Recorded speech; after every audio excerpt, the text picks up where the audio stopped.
If you have been keen to start a side hustle but have not quite been sure where to start, then congratulations, you have come to the exact right place. My name is Tom and I'm the co-founder of PrintShrimp, and in this series of videos we are going to talk to you about the concept of selling art prints on Etsy and other platforms through the concept of print on demand. Now, if you've heard of the term print on demand before, it might bring to mind certain buzzwords such as passive income and 10k a month and that kind of thing from loads of online gurus. And now I know I'm sat here in a professional studio background, so I might seem like one of those kind of characters that's there selling you a course. However, all of the information that we provide throughout these videos is completely free of charge because we do not need to charge for the knowledge. We want as many people printing posters as possible because we are a poster printing company.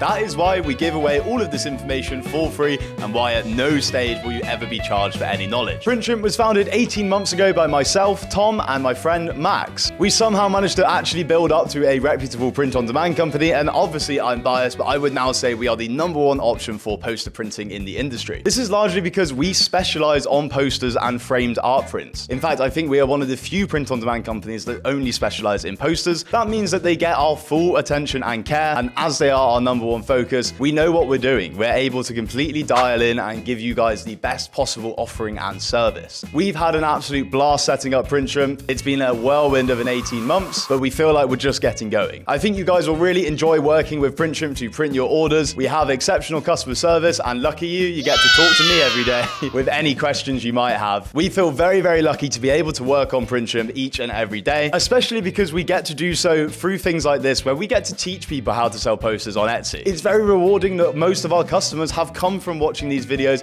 and are now the owners of successful Etsy shops when they previously weren't making money online. So as I said, we hit 100,000 orders not that long ago at the time of recording. The high majority, I would say probably 85 to 90% of these orders, came from people that previously were not selling posters. So don't let anybody ever tell you there is such thing as too much competition, because these 100,000 orders that we've had came from people that have started Etsy shops within the past 12 months, and it really can be you to be the next person getting regular Etsy sales. So just a few disclaimers. This is not a get-rich-quick scheme. This does take time and it does take hard work, but I think that shows the legitimacy of this because success never comes overnight. People telling you online that you can make money within the next week doing this thing, most of the time that's not true, and they're just trying to benefit and profit from selling you a course. We don't need to sell the course because this actually works and we make our money from the results. What this is the process of building a legitimate business of selling posters online. You're going to create an Etsy store that hopefully will then see hundreds if not thousands of sales, but this will only come if you put in the hard work. This is not easy. I would actually say the concept is easy. It is very easy to create a poster and upload it to Etsy. However, it does take hard work and time. You need to have patience, you need to create good products, and you do need to upload a lot of them. Now, we here at PrintShrimp are here to help you the whole way. We're going to go through everything that you need to know, and we've also built some very cool software that makes the process of uploading posters to Etsy a hell of a lot easier than it ever has been before. But if you put in the hard work and time to this, then oh my god, it can really work. The profit margins of selling posters on Etsy can be awesome, especially now that we have framed prints on offer. Real quick, if you're watching this video on YouTube and have not come across our school community yet, I highly recommend you check that out. It is completely free to join. It is a thriving community filled with people doing the same thing and selling posters on Etsy. You can ask questions, get answers. We have all of these videos in there and more. It is an incredible place to learn how to sell posters and share your journey with other people. I highly recommend checking out the wins section, where you can see that every day we have people coming through celebrating their first sale, celebrating milestones like 100 sales and 1,000 sales. It's a really great place to be and a really good thing to check out, so go take a look. My personal background is also selling posters on Etsy. I've been doing so since about 2022. This is like why we started PrintShrimp, from my knowledge of selling posters and that kind of thing. 18 months ago, I started free poster shops on Etsy. One has had 3,200 sales at the time of recording. That is a revenue of £60,000. The other has had 1,700 sales, and my third one has had 1,100 sales. These are all shops that I uploaded posters to 18 months ago, and then since then have not uploaded anything. They sit there genuinely, completely passively, earning me income every single month. Some people that I have taught how to sell posters through these videos have ended up doing better than me. Some people have literally had double the amount of sales since we both started our shops. It goes to show the information we provide is so valuable, and if you put the work in, it really, really works. We've actually had a couple people be able to quit their jobs to pursue posters full time, which is insane. So I'm going to do a quick overview of what is print on demand, why we think think posters are the best product to sell, and then why we think you should start out by selling them on Etsy. If you are already pretty confident in how print on demand works and don't need an overview, then skip to this part of the video and go from there. So print on demand is essentially a form of drop shipping. However, you create the product yourself, and that product only then gets printed and exists when you get a sale. So what we will be doing is creating posters. But when I say creating posters, what we're essentially doing is creating a digital design file on our computer. We're then uploading that digital design file to Etsy as if it was already a made poster. And then when you get a sale, you come to PrintShrimp, and we will take your digital file that you have created, print and ship it as a poster and send it to your customer. You then get to pocket the difference between what you charge on Etsy and what the printing cost on PrintShrimp is, and the profit margins are awesome. There's also some huge benefits to the print on demand model and using PrintShrimp. We work with 20 plus printers around the world to ensure that your poster is always printed as close as possible to your customer. This saves on shipping and allows us to offer free shipping, and also is obviously good for the environment and customer satisfaction because it means that their poster will be with them as quick as possible. We have all of the major markets covered, and this means that when you sell a poster, it is printed most of the time in your buyer's home country or very close to them. This means fast and free shipping, quick delivery times, and it's better for the environment, and just overall, it's just a better model. No international shipping, no long wait times, no customs problems. A lot of people selling posters on Etsy do the printing themselves and then send it from wherever in the world they are, no matter where their customer is based. This leads to very expensive shipping costs and long shipping times. And think about it, if you're selling a similar poster to someone on Etsy and a customer has to decide between you, who uses print on demand and PrintShrimp and can get the poster to them in 3 to 4 days, or someone who is printing in England and sending it all the way to them in Australia, they're going to choose your poster every single time. Print on demand therefore means that selling posters on Etsy can be completely remote. This is how I've been selling posters since I was about the age of 22. I have been living abroad full-time ever since then because of the power of selling on Etsy. I've lived in Thailand, I've lived in India, Vietnam, Mexico, America, all because of selling posters, which is insane to think about, to be honest. But it goes to show how remote running an Etsy shop can be. So just to make it clear again, we at PrintShrimp are the company that will do the printing and shipping of your posters for you. That is why we do not charge at all for any of the knowledge that we are providing. Our school community is and always has been and always will be completely free to join. We don't need to charge for the knowledge because, yeah, we make a bit of money when you guys succeed. But the irony is it's you guys that are often making a lot more money because our profit margins are very, very small, and the profit margins for selling on Etsy can be absolutely brilliant. So yes, this whole course, the whole way through, and all of the information completely free of charge. So why do we think posters are the best product to sell for print on demand? Because the benefits that I mentioned from print on demand do extend to a lot of other products, but we think posters are the number one. Obviously, we are a poster printing company, so we're going to think that, but there's a reason why we chose to be a poster printing company. We could have started being a t-shirt print on demand company, but we didn't want to go that route because posters are the best. First of all, they are very, very easy to design. What you see is what you get with a poster. The rectangle that you will be designing on, say, Canva or Photoshop, for example, is exactly what your product will look like when it's printed. This is far easier compared to t-shirts, for example, where you often have to worry about where you're going to place that part of your design. You've got the back prints, you've got things like labels that you need to consider. And that brings me on to the next point of the consistent quality worldwide. As posters are quite a simple product, it really gives you peace of mind that you know that your poster will be printed to a very high standard wherever in the world.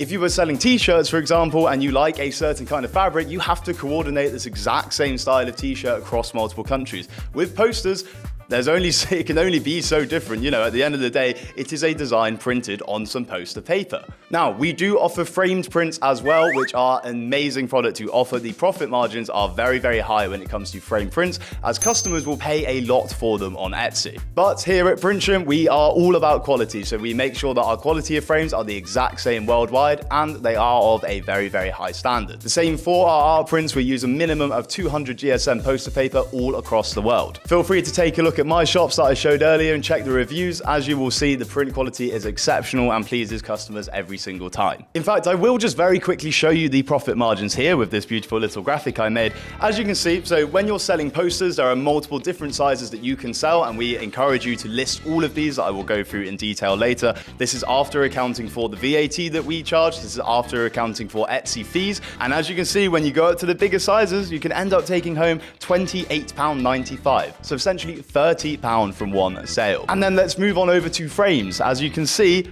wow, huge profit margins there. Insane profit margins from one sale, bear in mind. Now, for example, a lot of people often order 24 by 36 inch frames. They're a very, very common and popular size, and a lot of people enjoy buying sets of free posters. You are looking at £150 profit from one potential sale.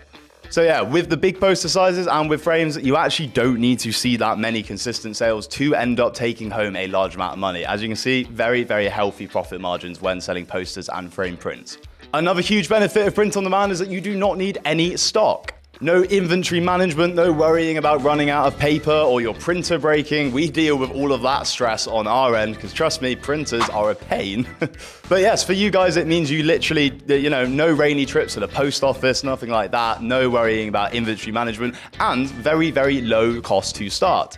Because you can just start by designing your posters and then coming to PrintShrimp to print them, you do not need any upfront costs, any buying of equipment or that kind of thing. So yeah, with profit margins like this, I'm sure you can see how quite easily you can actually start making some pretty serious money. Because for example, all you need to do to make the UK average annual salary is profit about £120 every day.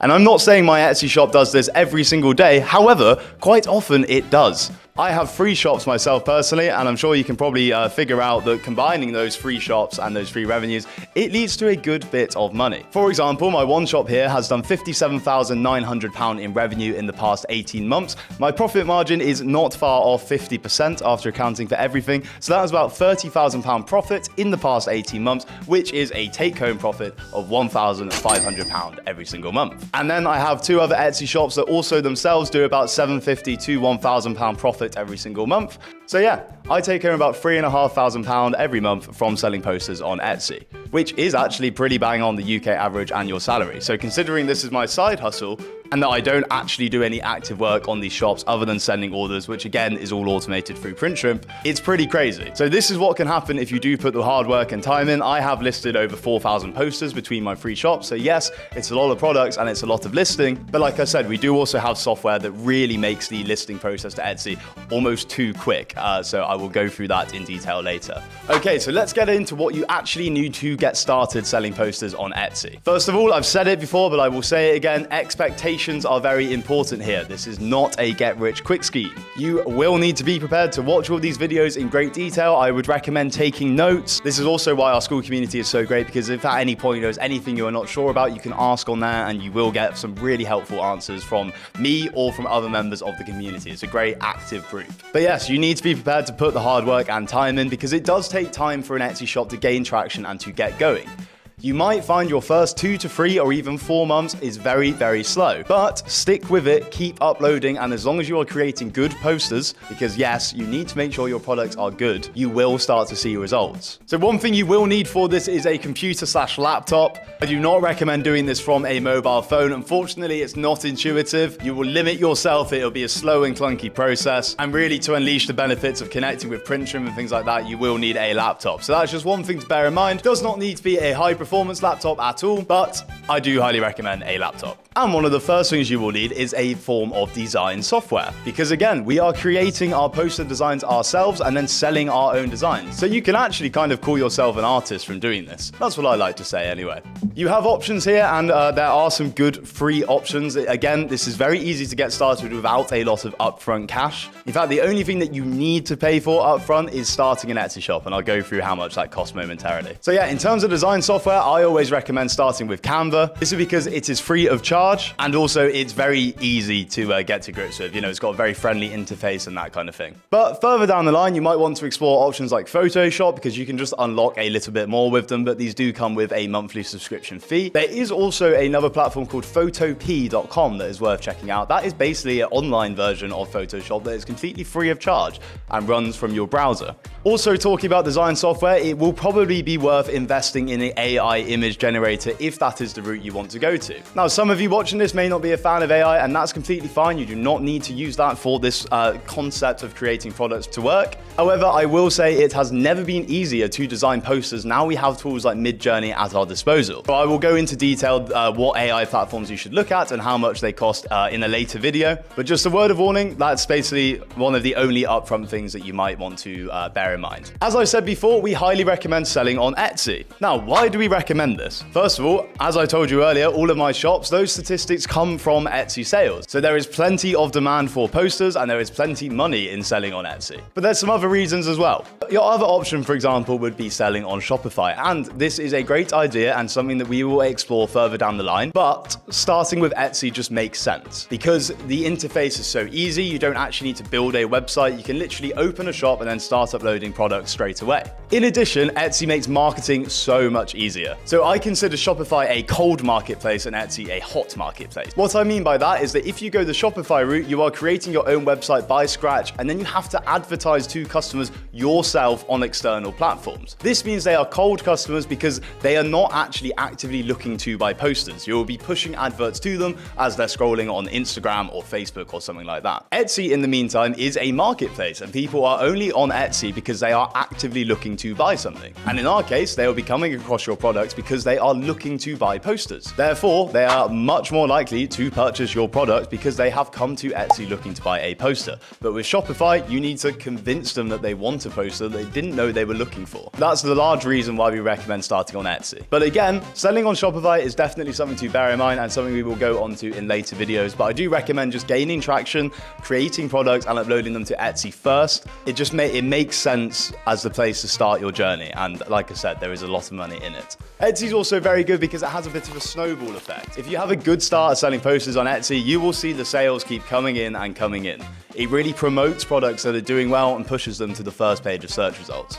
So what do you actually need to set up an Etsy shop? It's a very easy process. All you basically need to do is be a real person who has an address and a bank account and a form of identification to prove who you are, and then you will be allowed to open an Etsy shop. You can set up an Etsy shop in most countries around the world. If you're from Europe, America, Australia, countries like that, it's almost a guarantee that you'll be able to set one up. If you are from another part of the world, I would just double check before you go any further in these tutorials to check that you can open a shop. The only other thing you need to set up an Etsy shop is a small one-time setup fee. At the time of recording in the UK, this is about £15, and it does vary slightly between countries, so just do double check. But this will be the best money you ever spend, to be honest. Think about it, from one sale, you can make that £15 back. So yeah, that is the only upfront non-negotiable cost throughout this whole process, but everything else you can actually do without spending any more money. Now, you will need to link a bank account to Etsy. I recommend actually opening a new bank account, for example, a Monzo or a Revolut if you're in the UK. It just keeps everything separate from your personal finances and just makes a hell of a lot of sense to have that kind of separation. And then you'll find once you get regular sales, you can let this pot just build up on its own. And again, it's nice to have that separate from your personal financials. And then the only other cost on Etsy is every time you upload a poster, it will charge you a 20-cent listing fee. This listing fee keeps that product active on Etsy for 4 months or until it sells, at which point when it sells, you will be charged an extra 20 cents to relist that product. So I suppose that is technically another upfront cost, but it's not too bad. It's kind of reasonable. Say you create and upload 100 posters, that is only $20 going out of your account. And again, bear in mind, you can make that back from one sale. And normally, if you have uploaded 100 products, as long as they are good, you will see a sale pretty quickly. And like I said, the good thing about selling on Etsy is once you have your bank account connected, a lot of the time you don't even see the money leave your account because Etsy will keep a certain amount on the platform and then things like fees will just come out of that. So you don't even really notice it leave. So that is about all you need to start this whole process. It's pretty low barrier to entry, pretty low cost to get going. And I hope that's been a nice overview of the concept and how this will work. In later videos, we're going to go through how to design, how to actually open an Etsy shop, how to best list your products. We will leave no stone unturned throughout this process of videos. It's actually never been easier to get into this industry and to break through on Etsy, especially now we do live in the age of AI. The barrier to entry of design is so low right now. The only thing you really need is to be able to see, okay, that is a good product that will sell on Etsy. The wall art market is absolutely massive, so there is no reason you cannot benefit from it and be the next person who gets a sale from this. A lot of people will try and put you off and say, oh, there's too much competition, but my shops that I created 18 months ago and the other shops of people on our school that are being created every day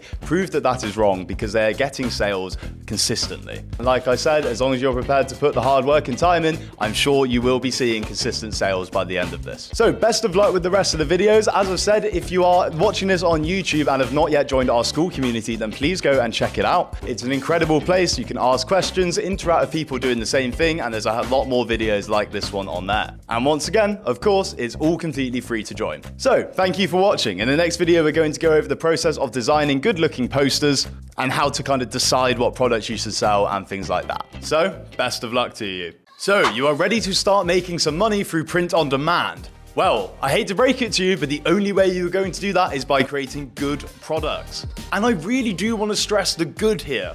We've been teaching people for a long time how to sell posters on Etsy because we are a poster printing company. This is how we create customers for ourselves. It's a great beneficial trade of knowledge. But I must admit, it shocks me the amount of people we see come through who just flat out make bad products. If you create crap posters, they will not sell and you will not see results. But if you make good, well-designed products, you will see success. So when you're watching this tutorial, I want you to be honest and harsh with yourself as you are creating your posters.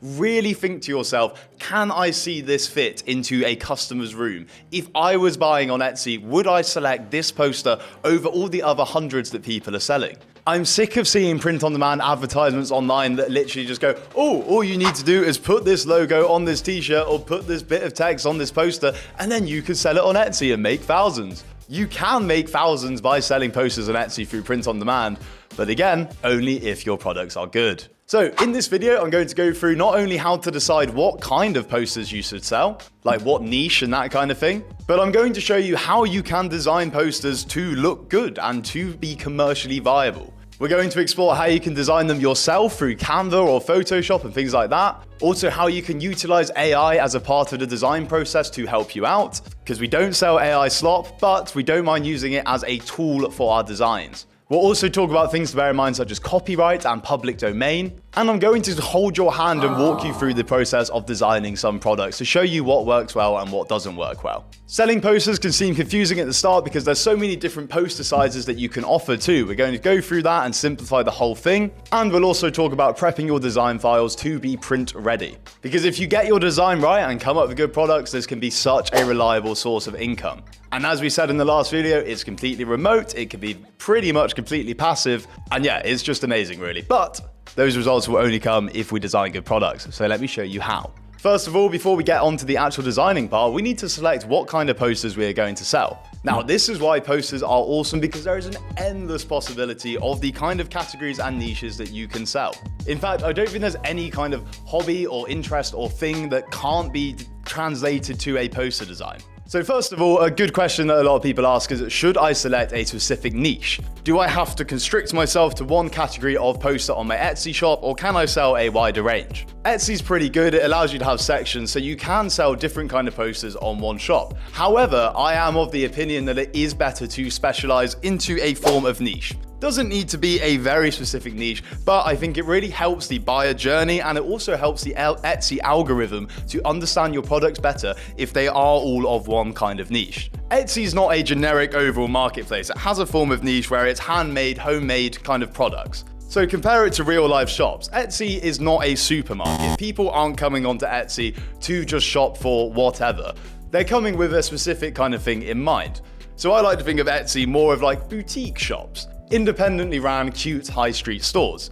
And these kind of stores will often specialize on one thing. I'm talking your butchers, your florists, your whimsical craft shops. That's what I like to think of Etsy shops as, rather than a supermarket that will sell this, this, this, and this. So therefore, I think it makes sense to offer one kind of product on your Etsy shop. You can then tailor the theme of your shop to that. Like your shop name, your banner can all synergize into this one form of niche. Because as well, you can actually open multiple Etsy shops with one identity. Now, I don't want to get ahead of ourselves. Let's focus on creating one successful Etsy shop first. But just so you know, thinking longer term, you can have multiple shops under one identity. So rather than having lots of different types of posters in the one shop, I actually think it's better to segment.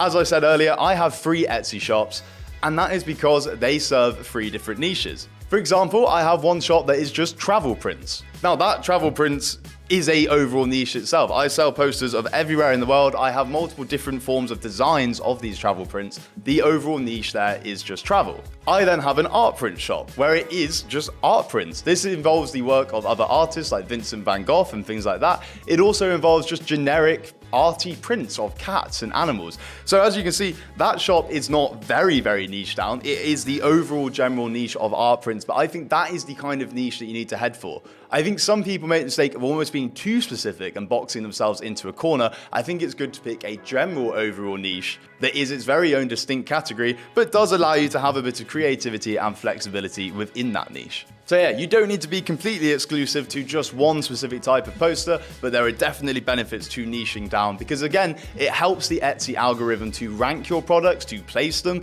It will know better what customers to show your products to if you have kind of specialized in one niche. So how do we go about selecting what on earth kind of posters we can sell? Because there is such a wide range of possibilities and so many different avenues that you can go down. I always say the number one most important thing here, select something that interests you.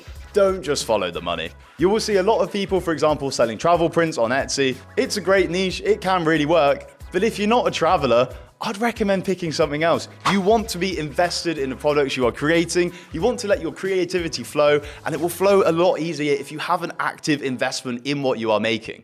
I've made the mistake of previous shops of just following the money, and I wasn't that inspired, or I didn't care that much about what I was making, and I think that translates to the effort you then put into your shop. Because again, this isn't a get-rich-quick money grab. This is the process of building a Etsy store that we care about and we are very proud of. So let's make sure it is something we are interested in and will really enjoy the whole process of doing. So what I'd actually recommend doing is getting a piece of paper and spending 10 minutes just to write down everything you are interested in. If you're interested in music or sports or television, just write down anything that is of even a vague interest to you that you can kind of visualize maybe starting an Etsy shop with that theme. I think it's good just to get the ideas flowing and just to see what kind of pathway you can go down. As well as this, it's also obviously a good idea to see what people are selling on Etsy. So I would literally come into Etsy and just search poster and just have a look through. And again, take this piece of paper and write down any category that you find. And I'm sure you'll see pretty quickly that the amount of possibilities are endless. Travel posters, Japanese style art prints,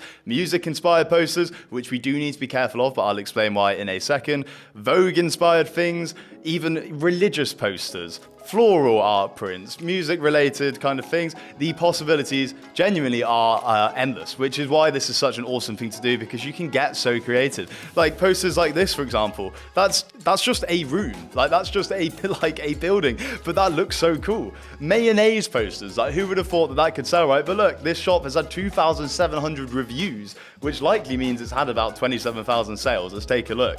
Yeah, 16,000 sales, largely for selling posters like boom, boom, boom, let me hear you say mayo. Ayo. Like, the possibilities are endless. This is why it's so good. So, do what I'm doing here, have a scroll through Etsy and just write down everything that you come across. Because yeah, as you can see, you can get very creative, like this more spaghetti, less upsetty one. Like that's fun to make. And we'll go through how to design posters like this shortly. As we're looking on Etsy as well, it's important to be aware of our design capabilities and have a think about what we think, especially when we're starting out, we will be able to design. Because there's a few different types of posters being sold on Etsy now. A lot of them at the moment are AI generated, which obviously means the barrier to entry for these kind of designs is very low because all you need to do is type a sentence and you will then have some artwork generated that you can sell on Etsy. We live in crazy times, eh? And there's other posters that have a bit more to them, but you'll often find that it's actually very simple to design posters because design, I like to think of it like a jigsaw, right? A poster that might actually appear a bit complicated at first, you will actually normally find out it's just the process of layering a few things together, whether that be images and text. It's like a little jigsaw most of the time. So a poster that can look pretty complicated to design, when you actually break it down, it might not be as hard as you might think. And again, pay attention to the designs here, see what's selling, see what looks good, and be very critical about what looks good. Because if you want to be breaking through onto page 1 of Etsy, then it needs to be an elegant, nice, modern design that will fit into multiple spaces. And like I said before, it can't be crap. You need to make good products. You might come across some designs that are very complex and very hard to design with like hand-drawn illustrations and stuff like that. If you are an artist, awesome, go for them. Have fun with it, get creative. You can sell any form of art that you can make. But if you're watching this video having never done digital design, then I would maybe steer clear from that kind of design for now. Start off with either AI generated ones or the kind of easier jigsaw style designs. Let's not push ourselves too far when we're starting out and make it more complicated than it needs to be. Because again, Etsy is a numbers game. So if we can pick designs that we can make in bulk and then upload quickly to Etsy, that is often where a lot of the results will come from. And again, don't rush. We're making good products here. I'm just saying you might want to think about not boxing yourself into the kind of designs that take ages to make. You want to be able to produce a decent quantity to build up your Etsy shop. You will also see a lot of people selling custom prints, whether this be posters of music lyrics and you get to pick the lyrics and add to the poster, whether it be custom travel prints where you get to suggest a location and then the seller will create that. That is a viable thing and you can definitely do that. I would, however, say that I prefer fixed designs and staying away from the custom thing. It just means that it's less work, basically. Like with fixed designs, they will sell forever and ever and ever. You don't need to do any work at the time of sale. With custom, it adds in that extra level of complexity and, you need to be on call, ready to design at all times. But it's definitely something you can think about. It just takes away a bit from the passive income-ness of selling posters. There's one thing that you need to be very aware of as well, and that is copyright issues. One thing to really steer clear of is copyrighted products. It can be very tempting, and you will often see people selling copyrighted products on Etsy, but those shops are running on borrowed time and they will eventually get caught and shut down. And when you get banned on Etsy, you are banned for life. There is no way you are ever making another shop under your own identity. They are very strict at the moment. They have really cracked down on people selling copyrighted prints. Now, this might sound ironic because if you do look on Etsy, you will see people selling copyrighted prints, but I promise you, they are on borrowed time and they will eventually get shut down. And once you are banned on Etsy, you are banned forever and you will never be able to start another Etsy shop in your name. So don't throw away your one chance at building up a reliable passive income stream on Etsy by being selfish and selling copyright designs. It's not worth it. Just don't do it. Do steer clear from it. Like, you will see people do it. For example, this person here is selling Fall Guys poster. Yes, that is copyrighted, but as you can see, they've only had 17 sales. They are a newer shop. They will eventually get caught. So what is copyright? It is essentially anything that involves property that belongs to someone else. So music posters, Frank Ocean here, that is a copyrighted material. As you can see, again, it's a new shop. They will eventually get shut down. Etsy used to, back in the day, you'd be able to get away with having, 20, 30, 40 copyright strikes before you get shut down. Nowadays, one or two,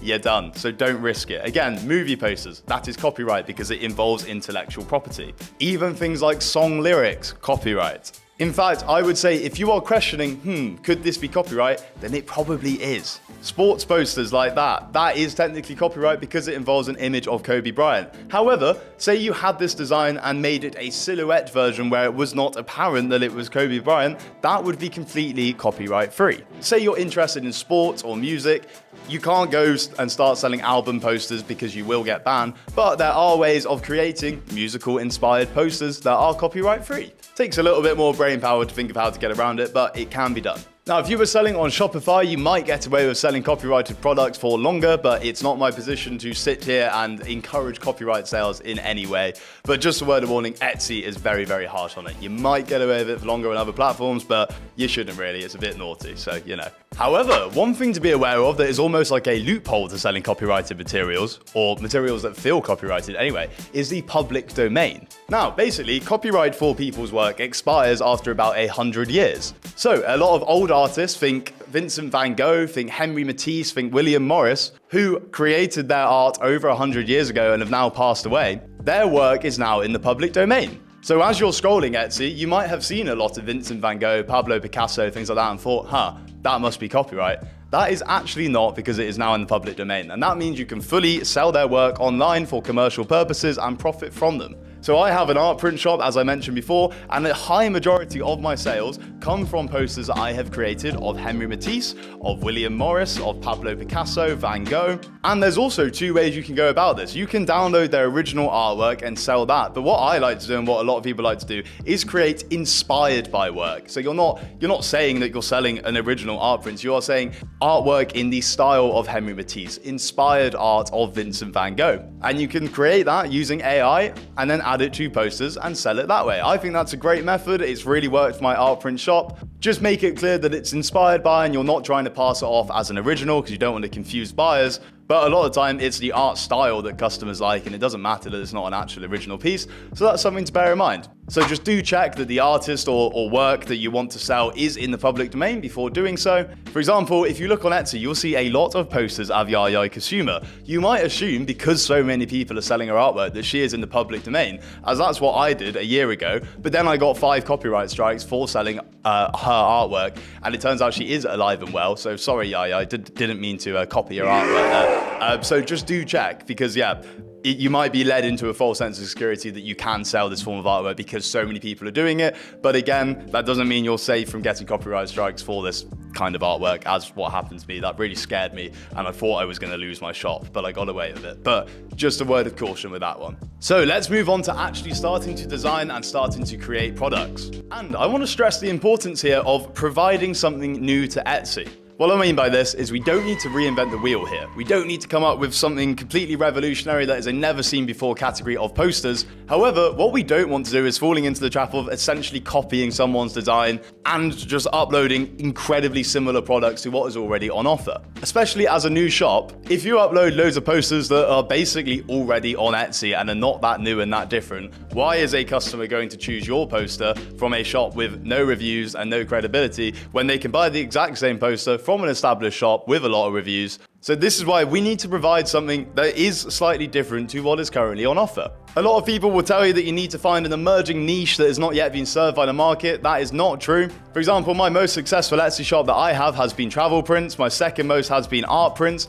These are very saturated niches, but because the posters I created were slightly different to what was already on the market, they did well and had success. If I had copied someone else's designs basically and uploaded them, as we do see people do, I would not have done as well. So provide something slightly new, incentivize someone choosing your product over existing ones, but don't feel like you have to do something revolutionary, because it is slight differentiations that can make a big difference in catering towards different customers' tastes and motivating them to buy your poster over someone else's. So when you first start out designing, I know I just told you not to copy people's designs, but I think the first thing you should try doing is to copy someone's design.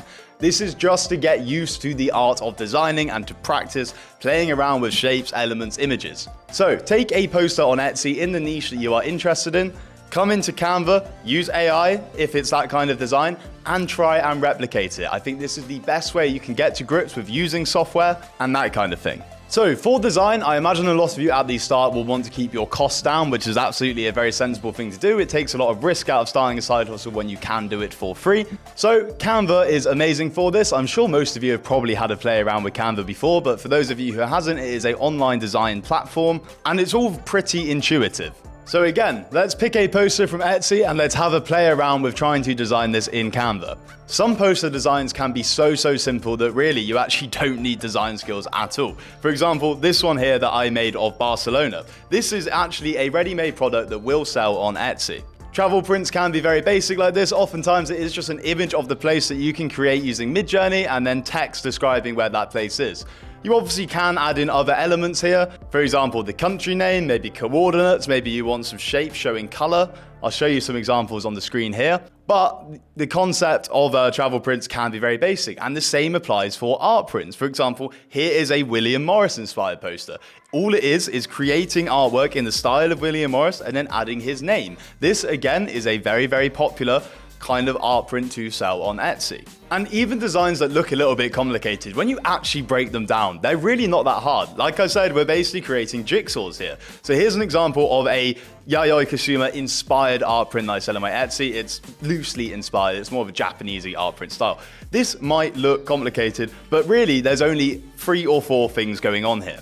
So we have our main image, which is the basis of design. And guess what? I generated this using AI. So I went into Midjourney and I said, generate me a Yayoi Kusama inspired image, a colorful wavy pattern in the style of Yayoi Kusama. That gives me a basis for a design. So let's strip this design back. This is essentially what I started with, just the image from Midjourney on a poster page. And what I'm doing here, I'm designing as an A-size poster. I'm going to go over poster sizes in a minute, but I always recommended designing in an A size. That could be A4, A3, A2, A1, A0, A5. But I would recommend designing in either A3 or A2. I'm going to deep dive onto that in a second, but just so you know, that is the canvas size we are working with in this example and the others. So the next question is, okay, what do I add to this design? We need some big bold text at the top to make it look striking and nice. So bang, there we go. I know I've just made that magic out of thin air, but all this is typing in text, finding a nice funky font. I know I'm on Photoshop right now, but it's the exact same concept in Canva. It will just be a slightly different layout, but you'll be able to find everything very easily. Also, do remember as well throughout designing that Google is your friend. Any question you have about using Canva, you will be able to find very easily just from Googling or coming to our school community and asking a question there. because we have a very active school community. Again, completely free to join. You can ask questions and people will answer very quickly. It's very active. Everybody is very much supporting each other. And this video and all of our others are on there available to watch as well. So yeah, this is a very kind of funky style font. It matches the vibe of what we have. Canva will have lots of free fonts available. For Photoshop and Photopea, you can also download fonts for free online through websites like dafonts.com. And yeah, just have a play around with the colors. So for this text, for example, I took these colors from this design. I can see a lot of blacks and purples. I can see that that will match pretty nicely. And as you can see, this text here is the color of this. So that's another good thing. Pick from your basis image, like make it all cohesive and work together. So now I'm left with a lot of blank space down the bottom. So it's just a question of, okay, how do I fill this space? And oftentimes, it's very easy. You just need to put, honestly, you just kind of need to put random stuff in there sometimes. Like 4 squares, random squares, again, colors from the design. How much nicer has that made this poster look? And again, next up, okay, I've got a bit of space on the bottom right. What do we do here? Well, it's a Japanese style art print. So let's put some Japanese kanji. I will let you into a secret here. I do not recommend this. I don't know what those Japanese kanji say. That is just random Japanese letters that I typed on my laptop. I'm not saying that's good design practice, but I am saying a lot of the time, it's more about how your product looks rather than what it conveys. So yeah, I don't know. Maybe that's bad advice. I shouldn't be telling you that. But so now look at that. A beautiful poster that we have created from scratch from only really doing 3 or 4 things. Not that complex, but that is, in my opinion anyway, a bold, modern, striking poster. So I've also mentioned AI quite a lot so far because it is an amazing tool for design. It's crazy the world we live in. You can just now type sentences into a platform like Midjourney, and before you know it, you have an aesthetically pleasing poster ready to sell. So I understand some of you might be anti-AI. That is completely fair enough. Please do skip through to the next section if you are not a fan. But I am going to talk about how to utilize it because it honestly lowers the barrier to entry so much into this industry. And you really can use it as a tool to create amazing products. For me, for example, I have a travel print shop and I use AI to generate the images of each of these locations in the world. And I use Midjourney for this. I really do recommend Midjourney. I think it is the #1 platform for ease of use, for the style that it kind of generates. It's always been my go-to. There are now other options, like Nano Banana is an incredible tool. But for me, Midjourney has just always been the one that makes the most sense for the style of posters I want to create and for how easy it is to use. And now I'll let you into my usage history of Midjourney. So I have a travel print shop with thousands and thousands of travel prints posters. So if you scroll through my Midjourney, you will see thousands and thousands of images of locations around the world. You can see the prompts on the right-hand side here, right? Not that complicated prompts. This is one thing to bear in mind. You don't always need to do the most with prompting. You can actually get very good results from pretty simple prompts. For example, for all my travel images, all I did was I used ChatGPT to generate me a list of every single city/place in the world it could possibly think of until I had about 1,000 in the end. And then I got ChatGPT again to put those places into this very simple prompt. A beautiful photorealistic image of San Jose, Costa Rica, for example. That's all it needs to be. Does not need to be that complex half the time. As you can see, these are pretty striking, realistic, lovely to look at images. That's another handy tip. Use ChatGPT in combination with Midjourney. It can generate you a list in Google Sheets of these prompts, and then you can sit there and just copy and paste into Midjourney and generate these images very, very quickly. Another thing to note, Midjourney will by default generate images as square, as in a 1:1 ratio. As I said earlier, that I will go into more detail in a second, we recommend designing your images as an A-size format. So if you want your images to come out as an A-size format, then you just need to type --AR70:99 on the end of your prompt. So it will then generate in this aspect ratio that you can see here, ready for an A size. So how much is Midjourney? Well, at the moment, the intro tier is $10 a month. So it's actually pretty reasonable and pretty affordable. This, I believe, will generate you roughly 200 images. That is a pretty good start to an Etsy shop for only $10. So it is worth the investment, I must be honest, unless you are going to design posters that do not need this AI image as a part of it. Unless you're doing that, I would highly recommend investing. I think it's the best money you'll ever spend. You pay for what you get. You know, you want to be able to make good products, and using AI can be a very big part of that and can really help you to create polished, finished, good posters. As well, I've shown you examples of travel prints there, but Midjourney is also amazing for general art print style things. One of my shops, I sell a lot of Japanese-inspired artwork of very different designs. Call them kind of like Japanese advert designs, where it's just like random products or things, but in a Japanese old retro advertising art style. And Midjourney is actually brilliant at coming up with complete designs like this. So for example, and again, don't need to get that complicated with the prompt. You can talk to ChatGPT about the kind of result that you want, and it will help you craft a very detailed prompt. But just to show you, for example, this is a very basic prompt, a vintage Japanese advert of a camera. Look how nice that is. That is a ready to sell poster that will do pretty well on Etsy, to be honest. Midjourney has come a long way, right? When I first started out, these were the kind of designs it was coming up with. This was about a year ago. These are now so much nicer, so much more aesthetically pleasing.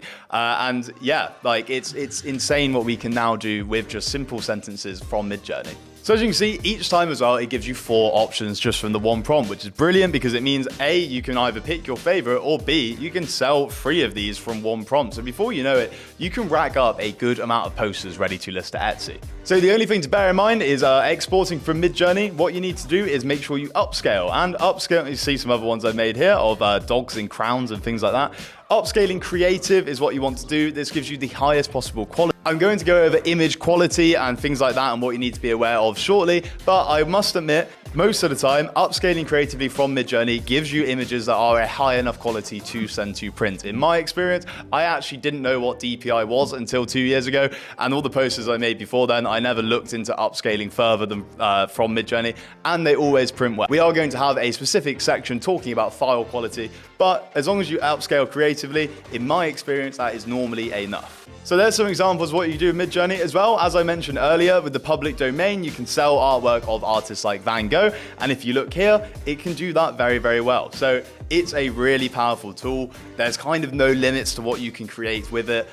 It's been an absolute game changer for selling posters. So I do highly recommend the investment and checking it out. And what I always say with AI is like, use it as a design tool, right? You don't want to just be pumping out any old crap using AI, but it is an incredibly powerful tool if you use it right. So prompt correctly. Don't be afraid to bring that image into Canva or Photoshop and add text and other elements. It doesn't need to be you type a sentence, you download that image and upload that straight to Etsy. I think it's often better if you combine that AI image with other design elements, because then it's more your own work as well. You know, you can have more of a claim to fame of being an artist. Another tip I would say is don't be afraid to create one design and then use that kind of template to then create multiple posters from that. So this is what I do pretty successfully at Print Shop. As you can see here, I have a design of a Van Gogh poster with this nice blue text in the top left. But what I've done is I've created multiple images in Midjourney and then placed those images into that same template multiple times. This removes a bit of work,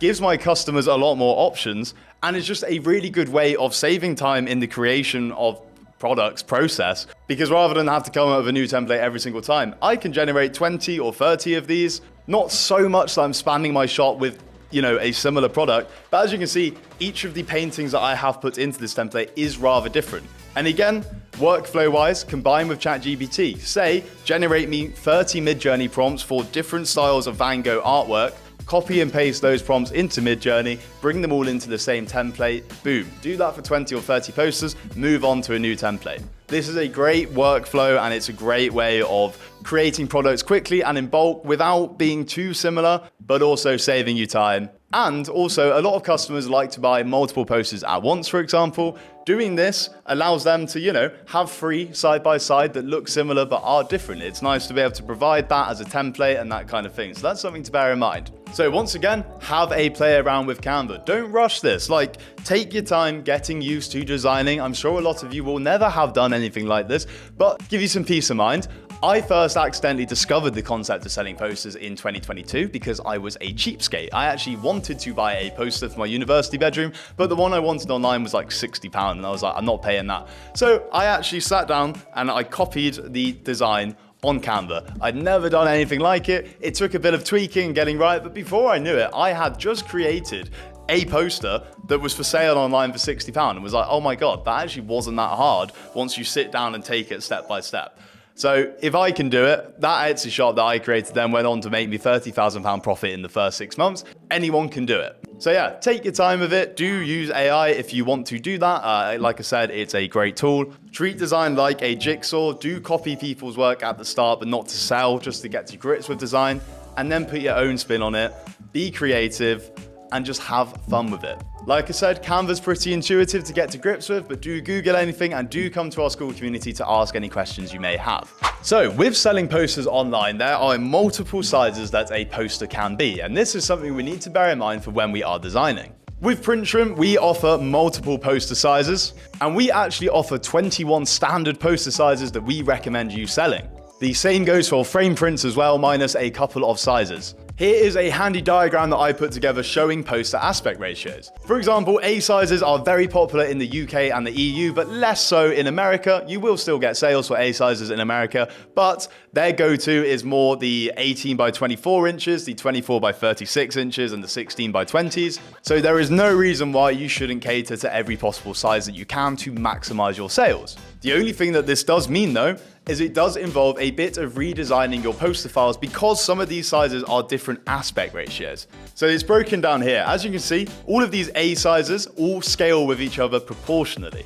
This means that you can design a poster in A2 and instantly that is ready for when you get a sale in A3, A4, A5, and also A1 and A0. They scale with each other completely. So when you have designed a poster in an A size and you go to upload your file to PrintShrimp for us to print it as a poster, you only need to upload an A2, for example, and then that will fill out A5 to A0. And then whenever you in the future get a sale for any of these A sizes, we can use that A2 file and use that to send to print for A0 or for A4, for example. So it's handy to be aware of these aspect ratios because as much as you will need to redesign your files, for example, if you've made your poster as an A2 and you get a sale for 24 by 36, you will need to redesign for 24 by 36. However, once you've done it for 24 by 36, you then don't need to duplicate your efforts and redesign for 20 by 30, 16 by 24, or 12 by 18, because these sizes all scale with each other. So the workflow we recommend is starting all of your designs and designing all of your posters as an A size. This is the most popular size in the UK and is very, very popular in America as well. It's basically where most of your sales will come from and caters to a wide range, as you can see, A5 to A0. So we recommend all of your posters originally you design in A sizes. Upload those to PrintShrimp, and then only at the point of sale of another size do you then redesign. Because at the start, say you make a poster, you don't want to then redesign it 8 times to cater to every possible size it could be. Don't do that. That is so much upfront work. Just save it for when you get a sale in another size and you then need to redesign it. And then when you do that at the point of sale, you can upload that to PrintShrimp and say, for example, that you have just got a sale as 18 by 24 inches. When you upload this poster to PrintShrimp, it will say, would you like to upload this file to the other corresponding aspect ratios? Say yes. That saves it in our system so that in the future, whenever you get a sale for any of these other aspect ratios in that ratio, it will import your file over automatically the next time. I hope that makes sense. It can be a little bit confusing at the start, but with this guide, and once you kind of do it yourself once, you'll kind of get to grips with it. We recommend that you do this redesigning outside of PrintShrimp because sometimes you will actually need to go into the original design file to mess with elements specifically. It's not always like you can just redesign your design on a canvas and re-stretch it because that might lead to clipping or some elements of the design being lost. I'll show you an example now. So when you're redesigning your files to another poster size, you might need to get a bit creative about how to do this. So for example, let's say that I sell this poster as a 16 by 20 inch. Again, this is originally an A size file because that's how I do it and that is the best workflow. So if we drag this out to a 16 by 20 inch canvas, this doesn't work. Because as you can see, I had a border for it as it was when it was an A size, and now we're left with it just looking awful. Like we need to do some redesigning here. So there's 2 ways you can often go about this. Sometimes you might need to go into the original Photoshop file and actually move things around and copy and paste over to a new canvas. But other times, with this for example, you can get a bit creative because for example, if I drag out the edges here and then move this down, as you can see, it's starting to look more normal again. So, and then I can fill out this border and by adding a shape like this, making sure that it's the same color as the rest of the border and the same size, and boom. I have now successfully converted that to a 16 by 20 inch poster.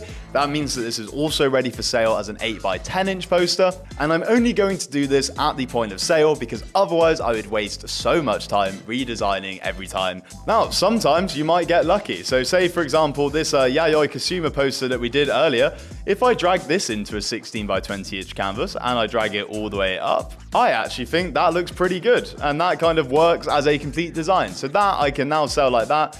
Easy does it. But you will need to check for each different size. Sometimes, like I said, you might need to go into the original Canva file and start copy and pasting to a new document. Normally, you can kind of make it work by dragging it in and then just getting a bit creative, like I said, with the borders and things like that. So yeah, that's just a quick overview of how redesigning works. It's important to get right. You want every one of your products to look good, no matter what size poster you sell it as. Okay, some other things you need to be aware of with print files, because print isn't as always as simple as it seems. Now, one thing that we often get asked is, do we need to leave a bleed on our designs? And basically, our overall policy is that we print border to border, so we will print your full design file as it is provided to us. But I will warn to not put very precise elements very close to the edge of the poster. There is a 2mm allowance with print sizes according to ISO standards, which means that there could be a very slight 2mm variation in the size of your posters.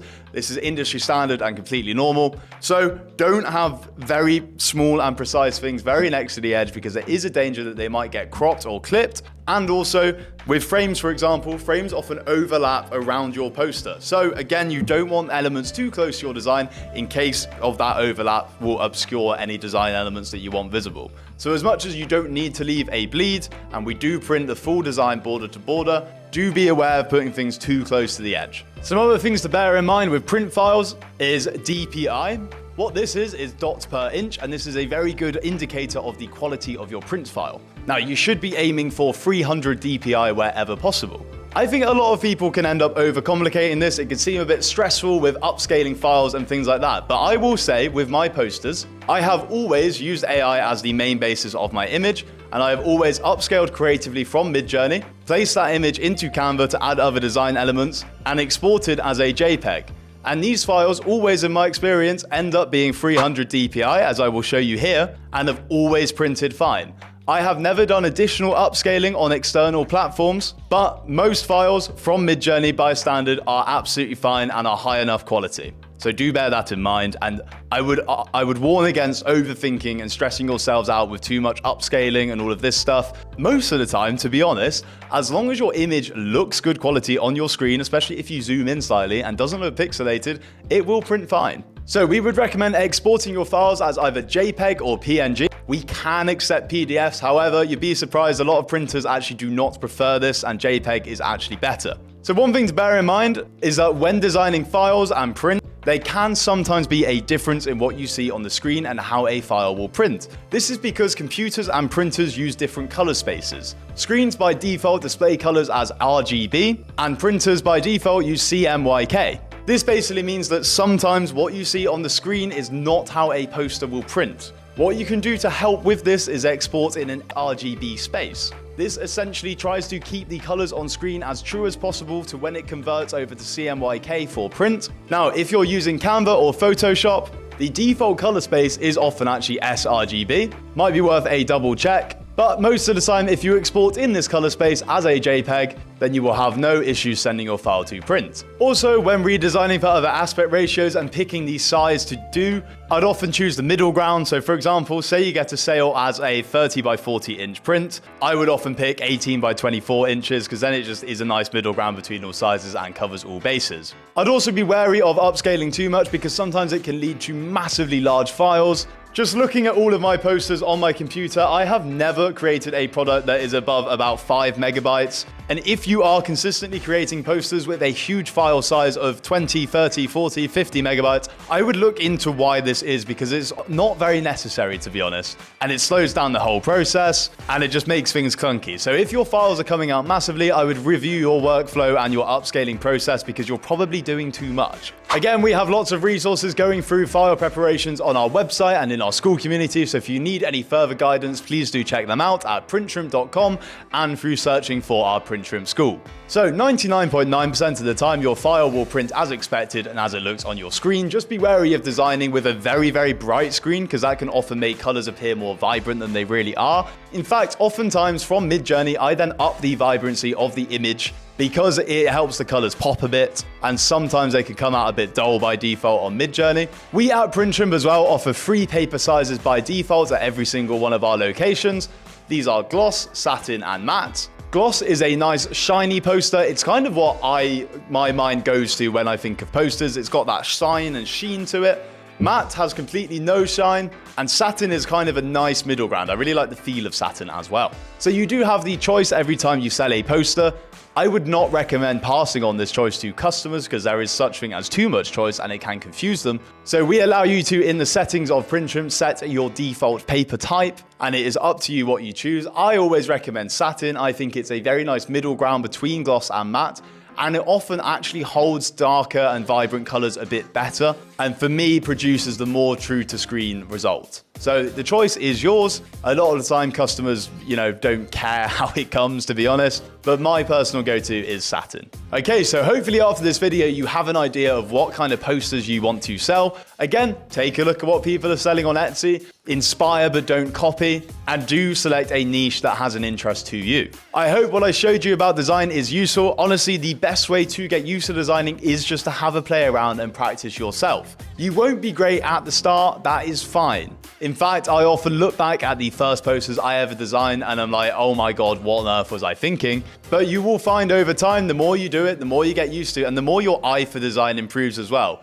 Because again, as I've said before, I cannot stress enough the importance of creating good posters. So be critical with yourself, encourage friends to check your designs and be critical with you, because once again, this is becoming a bit of a common party line. If we create crap posters, they will not sell. So there we go. That is a nice overview of designing posters for print on demand and using PrintShrimp. In the next video, we're going to go through setting up an Etsy shop and getting started with our platform to sell our posters on. So thank you for watching as always. See you in the next one and best of luck. If you're ready to now set up your Etsy shop, then welcome. You're in the exact right place, and we're going to walk you through the whole step-by-step process of how to create and set up properly your perfect Etsy store.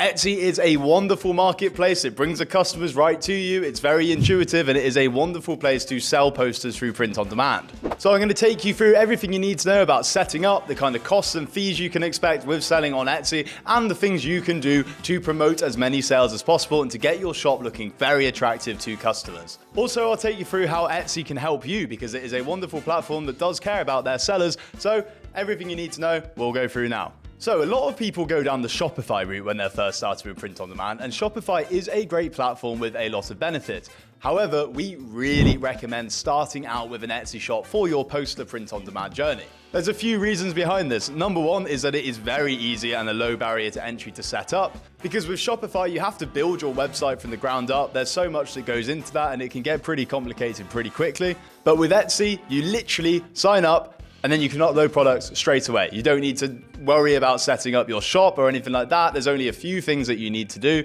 but you can be selling posters 10 minutes after you have created your Etsy shop. Compare that to Shopify, it takes a lot more knowledge, it takes a lot more time to set up. I mentioned this in one of our previous videos as well, but Etsy ensures that it is bringing customers to you that are primed to buy. I call it a hot marketplace, whereas Shopify is a cold marketplace because you are then responsible for all of the marketing and that kind of thing. But with Etsy, you will have people coming across your shop that are actively looking to buy a poster.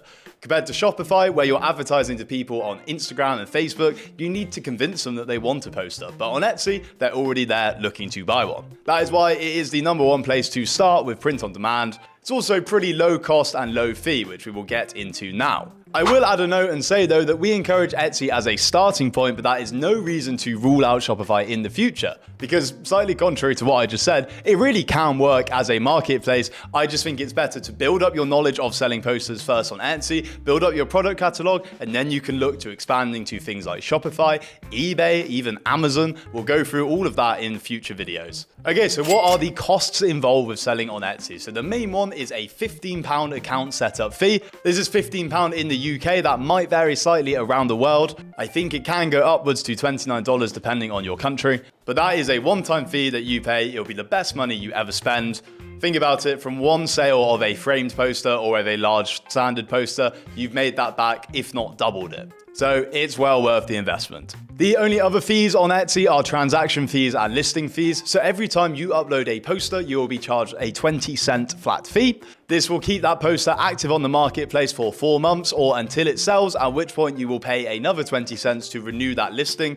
So also something to bear in mind, every 4 months you will be charged 20 cents for every listing you have on Etsy that hasn't sold thus far. So sometimes you might notice that every 4 months, a good bit of money leaves your account. It always catches me by surprise and I realize, oh, it's the listing fee renewal. So that's just something to bear in mind. But even say you have 100 products, that's only $20. Transaction fees as well occur every time that you have a sale. There's a few different fees. There is a 6.5% transaction fee at the time of recording. The 20-cent listing fee goes into this when you get a sale. And then there's also payment processing fees and regulatory operating fees, which are about an extra 3%, plus sometimes an extra fixed flat fee. Basically, what you can expect is normally it will end up being about 15% of what you charge that you will lose to transaction fees. Now, this does seem kind of high, but Etsy is such a good platform to sell on that, to be honest, it's worth the money. And luckily, selling posters has very, very healthy profit margins. As you can see here, these take-home profit columns, pretty big numbers. These account for Etsy fees and everything like that. So these are what you will take home after each sale. So yeah, as much as it can seem a bit painful to lose 15% per sale, don't worry, it's accounted for in these figures. As you can see, incredibly healthy profit margins. And a lot of the time, you don't even notice the fees leaving your account, because what often happens is you'll have a bit of money in Etsy from sales, and then the fees just come out of that. So the money leaves you before it actually hits your bank account and seems real anyway. So to be honest, as much as I've probably paid thousands and thousands of pounds in fees throughout my lifetime, it's never something that I've noticed. And it's much better to pay fees to then receive money that you otherwise wouldn't have received than to not pay any fees at all. So don't worry about Etsy fees, basically. It's part of the process, part of the fun. Suggested pricing, again, you can take a look and price it your own way, but we account for the fees and everything like that and leave you with very healthy profit margins. Another big benefit of selling on Etsy is that they do care about sellers, and they do have a thing called Etsy seller protection. What this means is that if there is ever an order issue that is completely out of your control, so say for example, you send a poster to a customer with tracking, because you will always have tracking through PrintShrimp by default, and that tracking shows as delivered to your customer's address, but your customer claims that they have not received it. What you can do is encourage a customer to open a case on Etsy, and Etsy, 99% of the time, will step in and refund your buyer for you without it costing you a penny. This often means that your buyer can then actually reorder your poster, and you can actually profit twice from one sale, which is kind of cool. But yeah, Etsy's very good about that. It's a very useful program, Etsy Seller Protection, and it's just one benefit for that peace of mind of selling on their platform. Also, any other order issues that may arise, say for example damage caused in transit, because Royal Mail does love sometimes using poster tubes as cricket bats for some reason, PrintShrimp completely has you covered. So with PrintShrimp within our platform, if you ever have an order arrive damaged, go onto your portal, go to your paid orders, click report a problem, upload image proof that you can get from your buyer, and then we will send a replacement completely free of charge. We will never ever have you out of pocket for something that is not your fault. Order issues do arise with Royal Mail. It's part of the fun. Sometimes orders are late, sometimes orders arrive damaged, but we will always cover you and resend completely free of charge. So just so you know, it takes the kind of stress out of having to deal with order issues. Pass over your problems to us and we will deal with it for you. Okay, so let's actually set up an Etsy shop. First of all, you need to create a standard Etsy account. If you do not have one already, I would actually recommend creating a brand new email address with your shop name and then using this Gmail to sign into Etsy. I just think it's a nice way of having the two things linked, and it just makes it easier to sign in the future. So yeah, create a just normal free Gmail with your shop name at gmail.com. I don't think you need to buy a custom domain or anything like that. You can long term when your shop picks up and you want to seem proper, but at the start, keep your costs down, just create a standard free Gmail. And then once you've created a customer Etsy account, it is here where you then click on your user in the top right and then click sell on Etsy.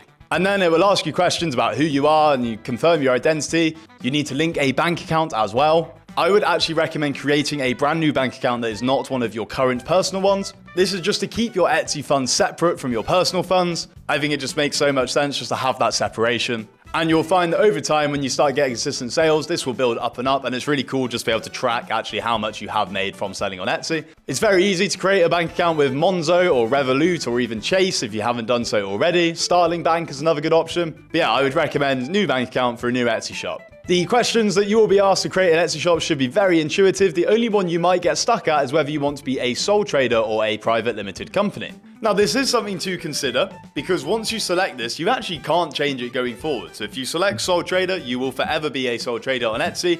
If you select private limited company, you will forever be a PLC. The only thing with PLC is that you actually then have to create a business through Companies House, which does incur some extra costs and comes with legal responsibilities. Then once you've created that business, which can take a little bit of time, you then use that to create your Etsy shop.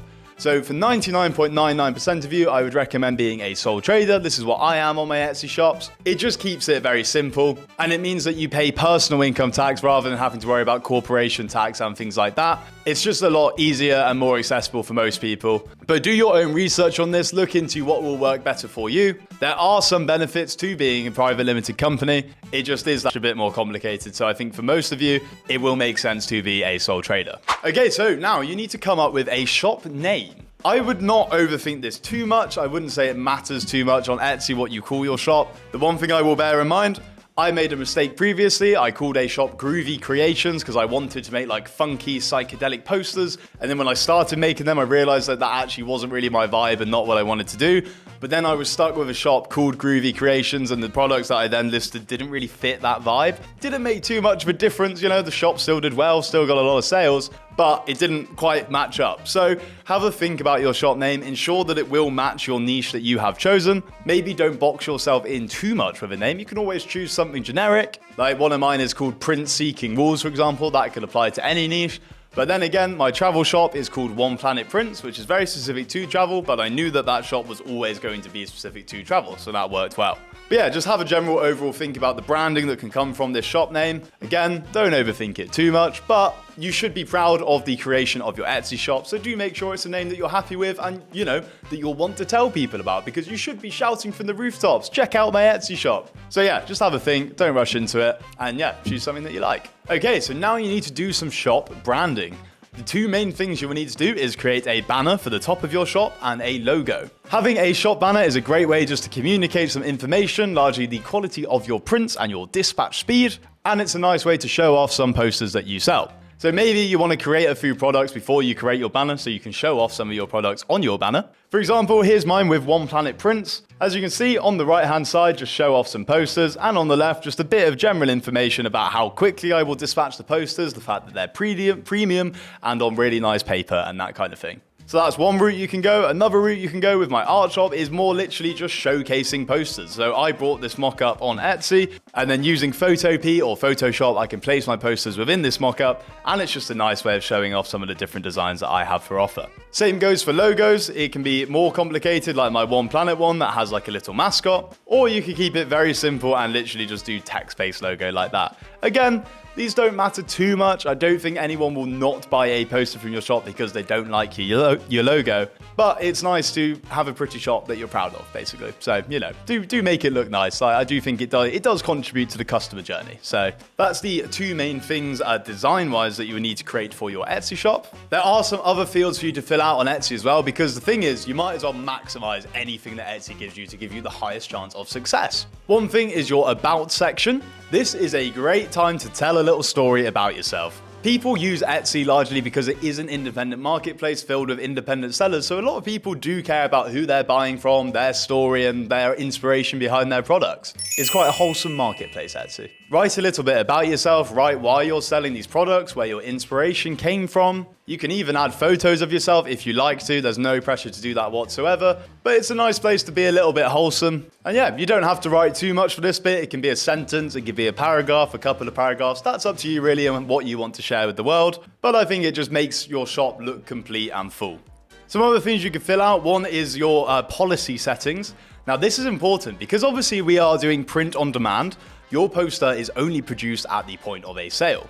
So I recommend trying to avoid accepting returns and exchanges as much as you possibly can. You do need to check EU regulations for this, as sometimes you actually can't refuse a return. But always try and argue your case. that if it's for change of mind, do not allow a return, because it's unfair. You know, you've paid for this post to be printed specifically for this customer. So for change of mind, I would really try and avoid accepting returns. If you do ever accept a return, we recommend doing this to your own personal address. That is because we have no reason for returns. We're never going to resell one of your posters. We will always reprint as fresh, just due to inventory and stock issues. So if a customer is insistent on returning a poster to you, it's your prerogative to decide whether you want to accept or not. But if you do accept, you might as well give them your return address, and then you get to have one of your posters for free, or not free, but you know, that's just something to bear in mind. So you can display this on your policy settings and just try and make it clear that for change of mind, you're not a fan of accepting returns. And you can make it clear that it's because it is print on demand and the poster is only printed at the point of sale, and it would be wasteful of you to accept a return because it would not be possible to resell it. Okay, now FAQs is also a big section. Unfortunately, most customers never actually read this. However, you know, it's good to have in there. But most customers, unfortunately, just do not read. But, you know, it's fine. So, some things you should bear in mind and important things to note in here. Damaged items on arrival. If your order arrives damaged, just tell your customer to get in touch with you, send you photos of the damaged poster. And then what you need to do is pass this on to PrintShrimp by going into paid orders, clicking report a problem, uploading images. We will resend to your customer free of charge every single time, no questions asked, as long as we have proof of damage. As I said earlier, we will never have you out of pocket for something that is not your fault. Returns and refunds as well, just make it clear here, as I said before, that you don't accept returns or refunds with change of mind, but you can say that you do offer refunds or replacements for things like printing or quality issues or rare cases where something went wrong on our side. And again, any print issues that it happens on 0.001% of cases, we will always resend free of charge. Delivery delays and late arrivals as well. Again, when an order is deemed lost by a courier, or normally we say around 7 to 10 days late, we will resend for you free of charge once again. So you can just say in here, we can't issue refunds or returns unless your parcel is officially marked as lost by the carrier. Print quality and color differences, you can say that if anything arises with a printing error, we're happy to offer a free replacement. I would also add a little disclaimer saying that colors do vary slightly from what is seen on screen, because this does happen sometimes, as I mentioned earlier, but it should never be a big enough difference to cause a problem. Now, if it comes to a customer supplying an incomplete or incorrect address, then make it clear that that is their fault, and you know, you can't officially offer free replacements. I will say though, even if that is what's happened with an order, do get in touch with us. We're very friendly, we're very nice and forgiving with sending replacements, so we will always try and help you as best as we can. So always get in touch with us, no matter what the issue is. And yeah, you can also add some notes about shipping times over Christmas, because December gets a bit crazy with selling posters. It's a great time of year for it. So that's the main overview of other fields you can fill out to just maximize your shop and communicate how things work to your customers. Because yeah, the only thing that ever really goes wrong with print on demand is orders arriving damaged, but as I said, through PrintShrimp, we will always resend free of charge. We have your back, we're on your side. We want you to provide the best experience to your customers as possible. So just get in touch with us. You'll be speaking to me most of the time. We're very human customer service. We like building relationships with all our customers. So yeah, it's good stuff. Okay, just want to go over quickly some things you can do to safeguard your Etsy account as a new seller and some things to be aware of. One big thing, when you start your Etsy shop, you will be inundated with spam messages. This is unfortunately a small problem with the platform. Basically, there are a lot of bots on Etsy that specifically target new sellers. So within your first week or two, just be wary of scam messages. These could come via Etsy messages, they could come via your email, but just so you know, the only place you will get confirmation of a real legitimate order is on your orders page within your order dashboard.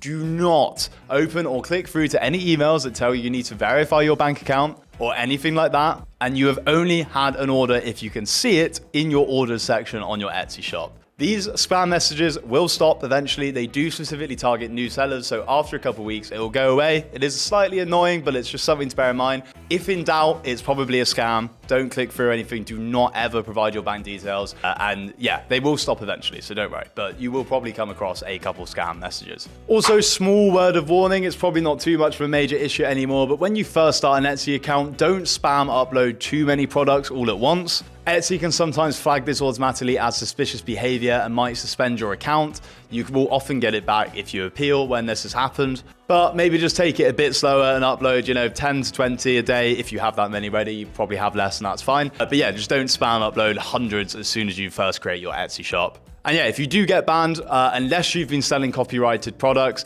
don't panic. It's probably just an automatic flag from Etsy, and if you appeal, you should get it back. That is, unless you have been selling copyrighted posters, in which case you probably won't get your account back, but that is the risk you take with selling copyrighted products. Another thing to be aware of is don't direct traffic away from Etsy. Etsy will flag this and it is against their policy. They want you to, keep your sales on your platform. You can actually link your website in a social media section if you have a Shopify site, for example, but in customer messages, don't go messaging a customer about, oh, you can buy my posters here, or I'm sure at the start you will have no reason to direct anyone away from the platform. Anyway, just a word of warning, it is against Etsy's policies officially and might get flagged out. So we've now set up an Etsy shop. That is one piece of the two-part puzzle, and the other part of that puzzle is setting up a PrintShrimp account. Because as we are doing print on demand, we are obviously the people that will print your posters, so we need to get your customer information from Etsy over to us so we know where to send your posters. So if you come to app.printshrimp.com, you can sign up there. Our platform should be pretty intuitive and easy to use. We are built specifically for Etsy poster sellers by poster sellers, and myself and my co-founder.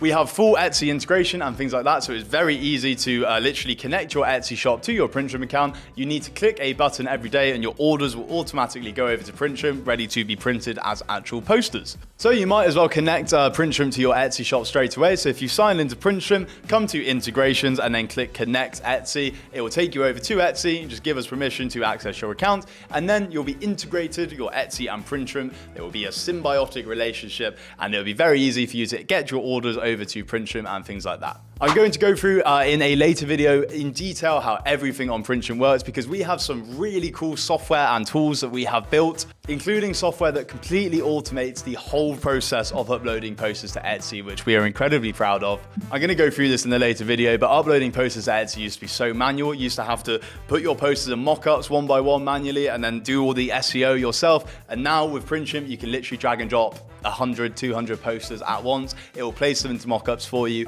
upload them to Etsy with all your SEO done, all your pricing filled out, everything. It's amazing. I'll go into detail later. I'm just excited to talk about it because it's a really, really cool thing. And oh my God, it saves so much time. It's insane. And yeah, PrintShrimp will automatically pick up what product you have sold, whether you sell a framed print or a standard poster. We have a very smart integration system in place where you click a button and it will pull over all of your orders from Etsy, ready to be sent out. It's very, very easy.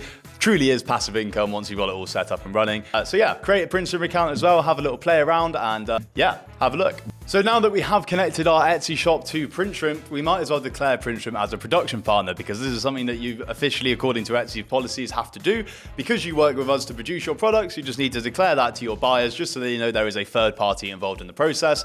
But yeah, this is completely fine to do and is no problem at all. So if you come down to your Etsy settings and then click partners you work with, you can add a production partner here. It's up to you whether you want to show us to buyers or not. We appreciate if you do, but there's no pressure there whatsoever. You can keep a secret if you would like to. That's absolutely fine. So you can just type in PrintShrimp, and then location wise, you can just type United Kingdom. We do have locations around the world, but like I'm English, so I default to United Kingdom, but you can write whatever you want here. And what they do for you, you can just do a brief sentence saying they assist me in the creation of my products, or they do the printing for me, or I make the designs, they print my posters and send them to my customers. However you want to phrase it, just a little brief description of what we do. I like to stress that, you are the creator of the designs, you've come up with them, we're just the dudes that put them on paper. And why do you work with this partner? I would say I don't have the technical ability or equipment to make it entirely by myself, because trust me, you don't want to deal with the bloody printers that we have, as they're huge and expensive and always break as well. So yeah, that's fine to click that. Roll in the design process, design everything myself as you do. And partner's role is they make a component of my product and I do the rest. And there you go. That is production partner.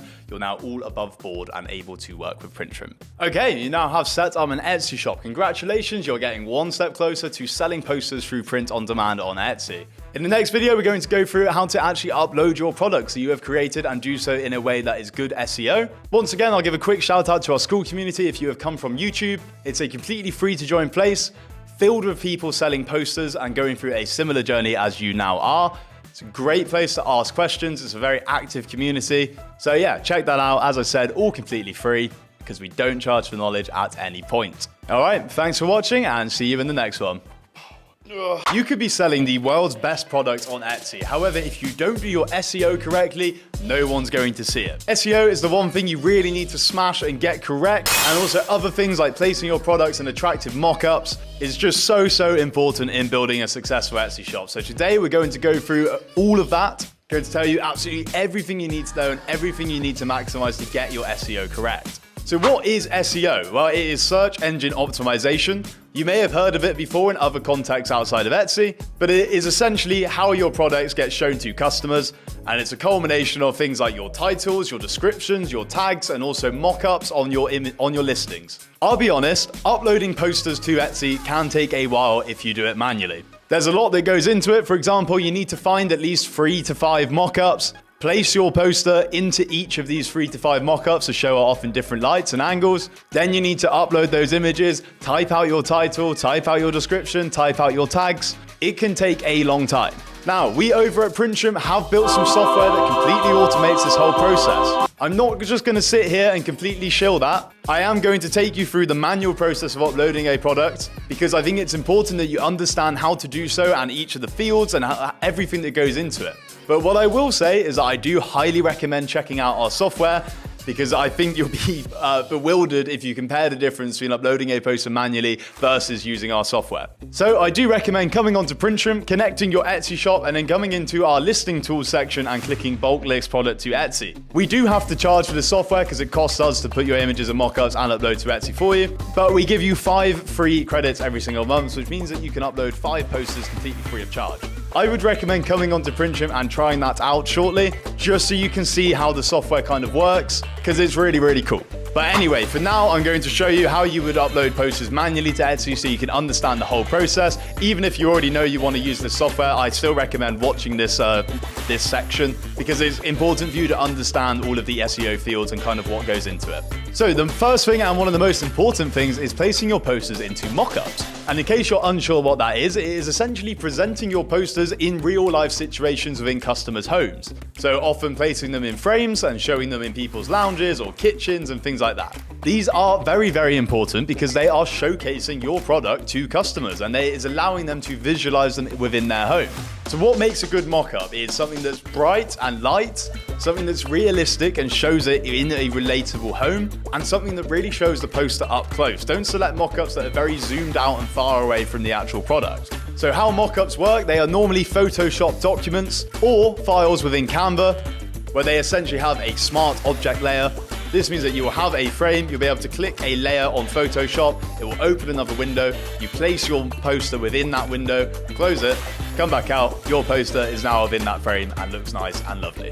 So there's a few ways you can go about getting mockups. Unfortunately, it's quite a manual process. For example, Canva has a lot of free ones, so if you're trying to start out without spending any money, then Canva is a good place to go. Some of their mockups do look decent, they're not all the best, but it's free to place your posters within these mockups. Like I said, it just does take a bit of manual work because you do want to be using realistically about 5 mockups because it's really good to present your product within different scenarios around the home. So yeah, Canva has the pros of being free, but unfortunately it is quite manual. Another option is you can actually pay for mockups and download them from Etsy. But again, this does involve the manualness because you will then have to take these mockups into Photopea, which is actually a free online version of Photoshop.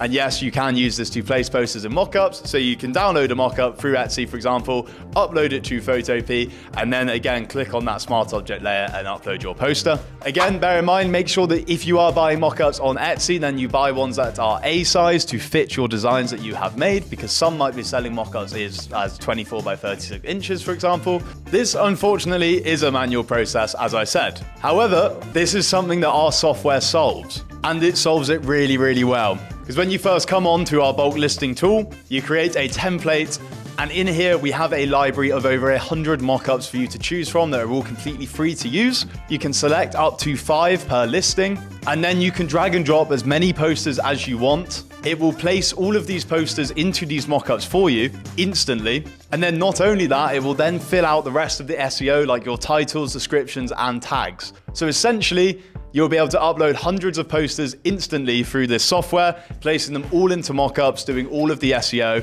and then you can click a button to publish them all to Etsy. Now, obviously, we are biased, it's our software, but it's amazing. Like, I when I first started my poster shops 18 months ago, we didn't have this software. It took me about 4 months and 3 or 4 hours every night to upload my 5,000 products to Etsy. It was a long, hard manual process, and time that I could have spent creating new products was being spent on uploading to Etsy.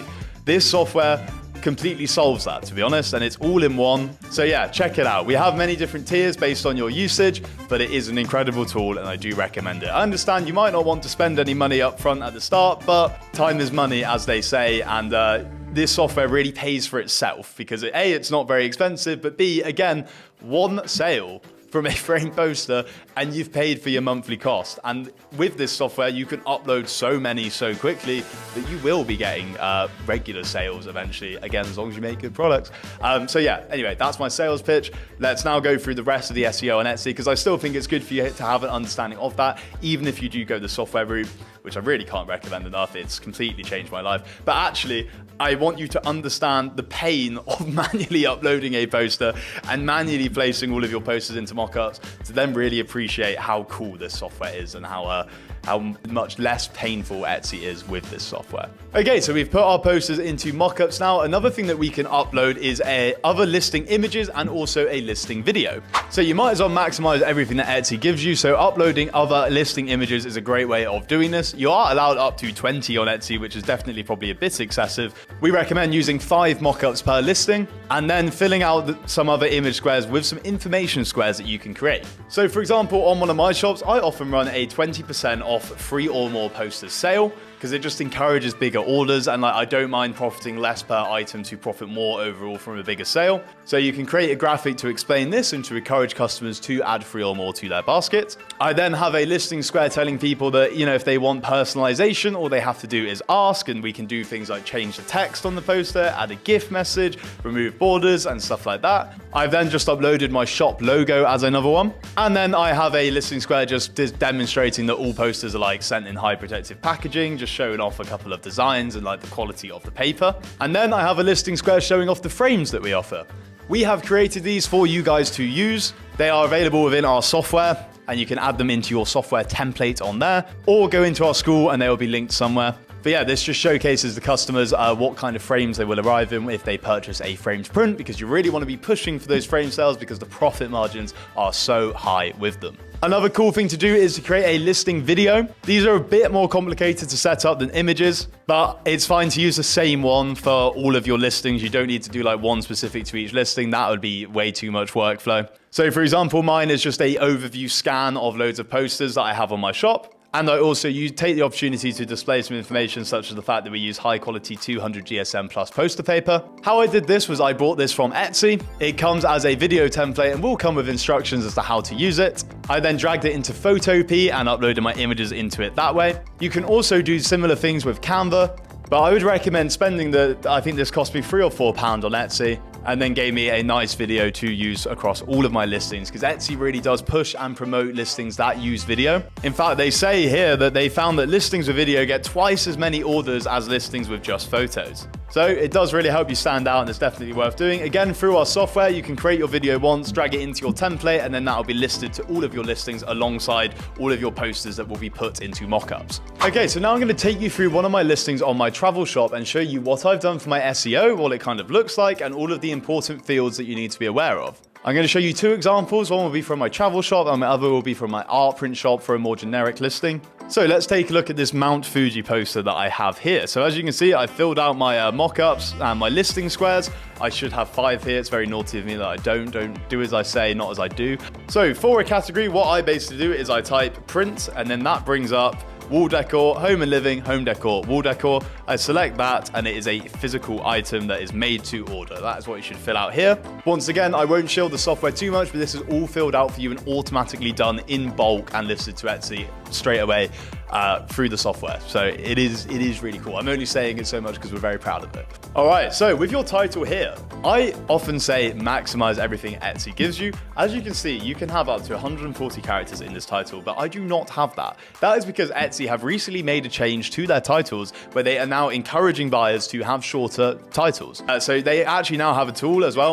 All my titles used to be 140 characters long. I would maximize. They released a tool that through AI changed everybody's titles to be shorter, and then that is now what they recommend. As you can see here, they have some tips here, so bear this in mind. They clearly state the item for sale, impose the most important traits, and streamline for clarity and scannability. Like, they want you to use shorter titles now. Before, everybody's titles would be huge chunks of text, like broken up with dashes. They've moved away from that now. And yeah, you want to be realistic, you want to be objective and avoid subjective words. So yeah, you can keep it really simple nowadays. For example, this is just Mount Fuji, Japan, art print, semi-gloss travel poster. You could add, again, this was done by Etsy's AI. You could even remove semi-gloss and add Japanese travel poster, for example. But yeah, just keep it simple. You don't need to add too much to the titles anymore nowadays. I'll show you a similar example on my art print shop. Let's use this image as an example. It is a poster of a cat with a glass of wine. And as you can see, the title is as simple as Cat with Wine Art Print Funny Bathroom Animal Poster. That's as simple as it needs to be. That's all you kind of need to do. Don't need to add too many complications. Now with the description, this is just a good opportunity to hit some buzzwords. So for example, I'm highlighting the quality of the paper that we use. I'm saying favorite location because this is travel related. So now I'm going to hit some buzzwords like modern, bright, remember holiday, vacation, travels. Things like that. Just apply the buzzwords to whatever kind of category your poster is within. So for example here, because it's travel, I'm saying beach lover, mountain climber, cultures. And then also it's good to mention rooms of the house because some people might search bedroom poster. And I've got in here bedroom, office, lounge, hallway. It's just a good way of filling this out. Also, you don't necessarily need to do a different description per poster. That kind of does duplicate efforts and takes up a bit of time. What the good thing about our software is, for example, you could copy and paste this, add this to your template, and then this bit of the description will be appended onto each description. And then it will also generate a bit of description specific to that poster, which is really cool and does really help with SEO. Okay, the next bit is variations. And this is where we set up that we are selling a poster as an option and that we also have options for frame prints. So we at PrintShrimp by default offer oak, white, and black frame. So it's important to offer all three of these as well as the unframed option. And this is done within variations. So this is kind of a two-step process. So what you need to do, first of all, is create an initial variation called frame, or whatever you want to call it. And then the four options here are print only, black frame, white frame, and oak frame. And then you need to create a second variation called size. And this is where you add in all of these sizes that PrintShrimp offers. So you've got your A sizes, and then you've got every different aspect ratio. You really might as well maximize here. And then we need to click that prices vary for frame and size. Now, we have our recommended pricing here at PrintShrimp. You don't need to stick to these prices, but we have recommended these based on a lot of market research and finding what works for our customers. These are within like the market rates, so that you are competitive on Etsy, but also so that you experience healthy profit margins. So this takes a while to fill out for the first time because you need to type in your print only price for each size. Then you need to type out your framed price for each size, and you have to triple this effort because you need to do it for black, oak, and white as well. Once again, within our software here, as you can see, these come automatically filled out for your listing, so you do not need to do this and do not need to manually type out your size at all. So as I said, you get 5 free listing credits through our software. So what you should do is create your first product through our software because it will automatically fill all of this out for you. Because then you get to have a play with the software, but also it is done for you, and then you can copy over listings in the future to save this information. Because otherwise it's a lot of manually typing out numbers, and oh my god, you'll go crazy. Trust me from experience. Now, I think SEO is actually quite common sense. There's one bit of advice that I have for you. Don't overthink it too much. If you're selling travel prints, then include keywords like travel and vacation and the country and the city. If you're selling floral art, then floral wall art, flower art print. Like, it's often not that complicated. And I see a lot of people spend a lot of time on eRank and things like that. Again, this is not necessarily maybe the best advice, but I've never used a tool like that. I just upload based off vibes, and like my shops do really well. So I don't know if that's good advice that I should be giving here, but that's been my personal experience. And again, our software has been completely trained up to know what the best kind of keywords is. It scans Etsy for what is working and then does it based on that. So yeah, just an FYI. But yeah, just think about what people are likely to be searching. because the next section is tags, and these are actually the most important part of SEO. This is largely what Etsy based their search results from. It's how you have categorized your products with tags. Now again, I'll show you how kind of easy it can be to do. So with this travel poster, for example, literally travel print, travel poster, travel wall art, gift for traveler, gift is a good one to get in there. Then I've mentioned Ibiza multiple times because it is an Ibiza poster. I've mentioned Spain, I've mentioned Ibiza nightlife because that's a big theme. It's kind of common sense, to be honest. And the same applies for other listings too. With this cat drinking a wine poster, I've got animal wall art, cat poster, cat wall art, funny animal print, like bathroom poster, things like that, funny cat art, quirky arts, wine art. It's really using common sense of what you've got going on in the poster. Again, within our software, something that's quite cool is that you can set default tags for your listings. So say you're uploading travel posters, you know that you probably want travel poster, travel wall art, vacation poster to be present on each listing. So within your template, you can set default tags, and then that will apply them to all of your listings going forward. And then again, it generates the other tags based on what is working well on Etsy from a lot of extensive research. For default materials, you actually don't need to put too much in here. It's not too much an important field. I normally type in a GSM weight of the paper. We use a bit of a mix at Print. Our bare minimum is 200 GSM, but 90% of orders go out on about 240. So I often type in 240 GSM and then type in museum grade paper. Again, if you know that you're going to be doing satin for all of your orders, or matte or gloss, then you can type that in here. But these fields aren't massively relevant for SEO, so I wouldn't worry too much. There's a lot of other fields here. It's up to you whether you want to spend the time, if you're doing this manually, to set like the primary color and secondary color, for example. But again, if you use a software, it will automatically pick up the primary color and things like that and fill it out automatically for you, which does give you that small extra edge with SEO. But if you're doing it manually, it might take too much time to do it that way. Once again, with the recommended prices that we have here are the expected profit margins from them. As you can see, it's very, very healthy. Selling posters really is awesome, and there is a lot of money in it. These prices are based on UK prices and account for VAT charged by us and also Etsy fees. So this is complete take-home profit after everything. This is exactly what you'd be left over with after every sale. Now, if you go to our actual PrintShrimp pricing list, we have a really handy table on our website where you can see the prices for each size in each country and also the expected production times. But what you will notice is that other countries such as Europe or Canada and sometimes the US is a bit more expensive than the UK. This is just because the cost of printing is lower in the UK, especially with postage and stuff. Like Europe, shipping is a bit more expensive. The same with Canada, they just have a general higher cost of living, so the print costs are often £3 to £4 higher in those other countries.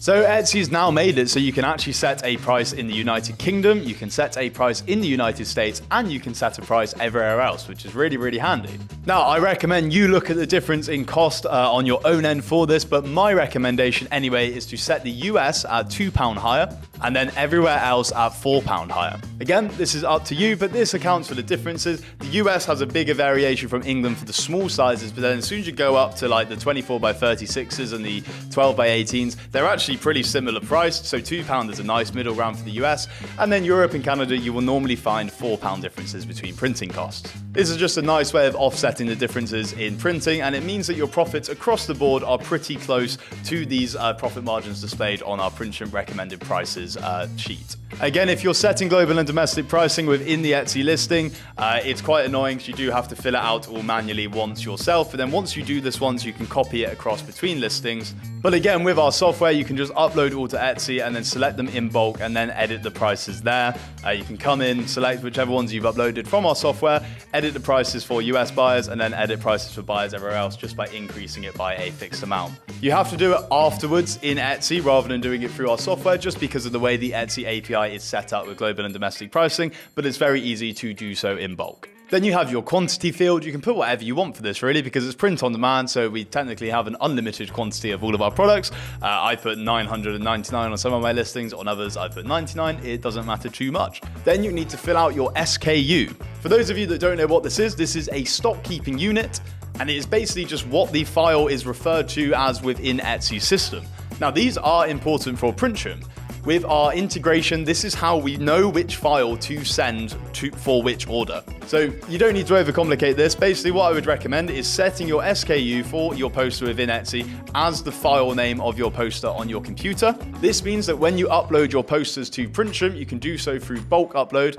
It will name your files as what they are saved as on your computer by default. So then if this matches up in Etsy as your SKU, this means that when you get an order on Etsy and come to PrintShrimp, when you click a button to import your orders, it will match up your file within PrintShrimp with your Etsy order and will pull over the correct poster, so it's automatically added to your order. I hope that makes sense. That sounded complicated as it was coming out of my mouth, but it's really not. Basically, one SKU per product, set it as how you have your file named on your computer, then you're good to go. Now, coming down to the delivery, processing, and return section, you need to set up a processing profile. And basically, this just communicates to your customers how long after they order will you dispatch their product. So let's say if we create a new profile here, it's simply just selecting that it's made to order, because it's print on demand, and then you want to select your processing time. I would recommend between 1 to 2 or 1 to 3 days for this. You can select 1 day if you want to communicate really rapid dispatch to your customer, but this does mean that you then have to log on to Etsy every day to send orders, because otherwise they will be sent late, and you don't want orders being marked as late in Etsy's system, because you want to be aiming to be a star seller, which we will get onto later. So I think 1 to 2 days or 1 to 3 days just gives you that bit more of breathing room.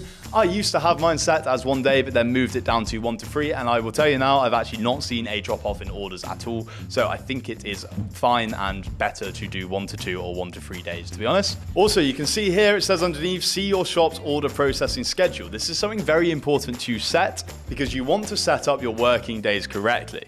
We work with very family-run print shops. That's like our ethos. We want to partner with smaller local businesses. That means that they actually really care about the posters that they print. So because of that, our print locations shut on the weekend. So you want to come into here and set your order processing schedule as Monday to Friday. This is better for multiple reasons. A, it means that you don't have to log on to Etsy over the weekend and worry about sending orders. You can relax, switch off for the weekend, and then come back to hopefully a busy weekend of orders on Monday. And yeah, this just accounts your only working days as Monday to Friday and provides more accurate delivery updates to your customers, because our print locations will shut every Saturday and Sunday. You can still place orders on the weekend. It just means that they'll be printed first thing Monday morning, say you order them on a Saturday.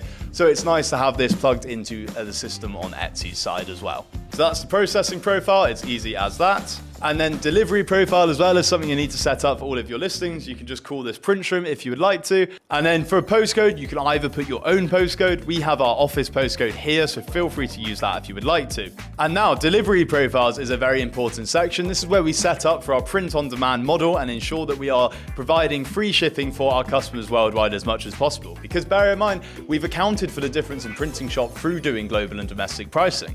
So here, you're selecting postage methods which communicate how long it will take to deliver to your customers. It's actually more important to select what you pick here by the amount of business days that it will take rather than the actual courier. We use multiple couriers through PrintShrimp, but you can change that retroactively when you add the tracking. So what you select now isn't necessarily what your customer will be told it's sent with. That happens when you add the tracking, so don't worry about that. So for the United Kingdom, I select Royal Mail second class, as that is what the majority of our orders are sent with. This communicates a 2 to 3 business day delivery time to your customers. Bear in mind, this is in combination with your processing time of 1 to 3 days as well. So it does pretty accurately convey to your customers when they can expect the delivery of their poster. Now, it's important to set up delivery profiles for each of the countries that we have domestic shipping within.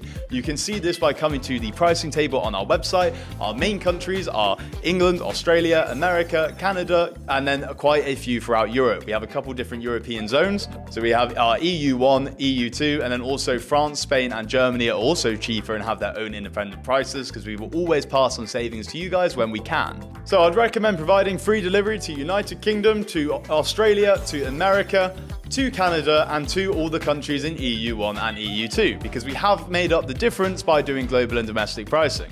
You can also use your own prerogative on this. If you wanted to, for example, make up more for the difference in printing costs for EU2, for example, or Canada, you could charge £2 shipping for Canada, for example, to just make that extra bit more. That's completely up to you. I like providing free shipping. I think it encourages orders, and it's kind of part of the beauty of the print-on-demand business model, but that's completely your prerogative. And it's important to select these countries that we deliver to one by one manually, because then that allows you to group the rest of the world, because we do deliver to the rest of the world, but we do this at a fixed fee, and these are sent from the United Kingdom. So you want to communicate that accurately to customers. Honestly, you will hardly ever get any sales for the rest of the world. That we pick our print locations strategically based around where orders are actually coming from. So we charge a £8.49 flat fee for rest of the world delivery for prints, and it varies slightly for frames, but that's all communicated on our website. So I'd recommend just setting up everywhere else, selecting that you send with Royal Mail International Tracked. So hopefully that makes sense. That's how we set up our Etsy shop to be ready for the print-on-demand global shipping business model. And then you only need to do this once, and then this is applied across all of your listings. So don't worry, you won't be needing to fiddle with all of this every time. Okay, so just to quickly show you what I mean about the importance of SKUs, I'm going to show you how our Etsy integration works. Because all you have to do is come onto your PrintShrimp portal, connect your Etsy as we've been through before, and then when you have sales, you just click Import Orders on the Create Orders page. Now, whether I've sold a framed print or a standard poster, it will import that over and identify what I have sold.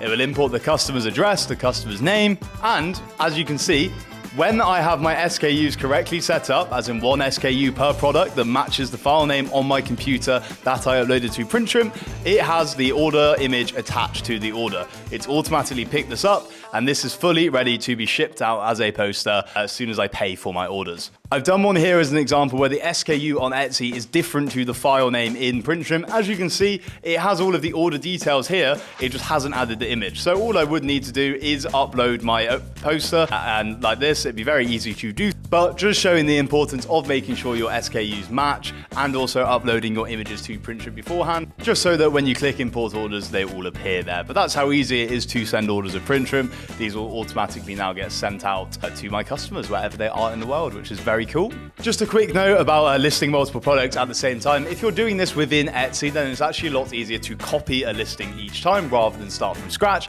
This means that you just need to change the title, descriptions, tags, the images of your mockups and stuff like that, rather than having to start with the variations and prices from scratch every time, because oh my god, that would take even longer than it does at the moment. So yeah, obviously it does take a bit of time to do it manually, but the option is there for you to do so. Obviously we do have our software that we would recommend. It really saves up the time, and then it means that you can spend your time actually creating product rather than having to waste time uploading them to Etsy, because really Etsy is quite a numbers game, right? The more posters you can upload, the better, and the more results you will see. So the more you can spend your time creating products rather than uploading them, the better. So if you can simplify the uploading process through our PrintShrimp software, then you're going to be onto a winner. Obviously, it does come at a small cost, depending on your usage as well, but just so you know, the option is there to really speed up the whole process. It's been a complete game changer since we built this, and we're very proud of it. So there you go.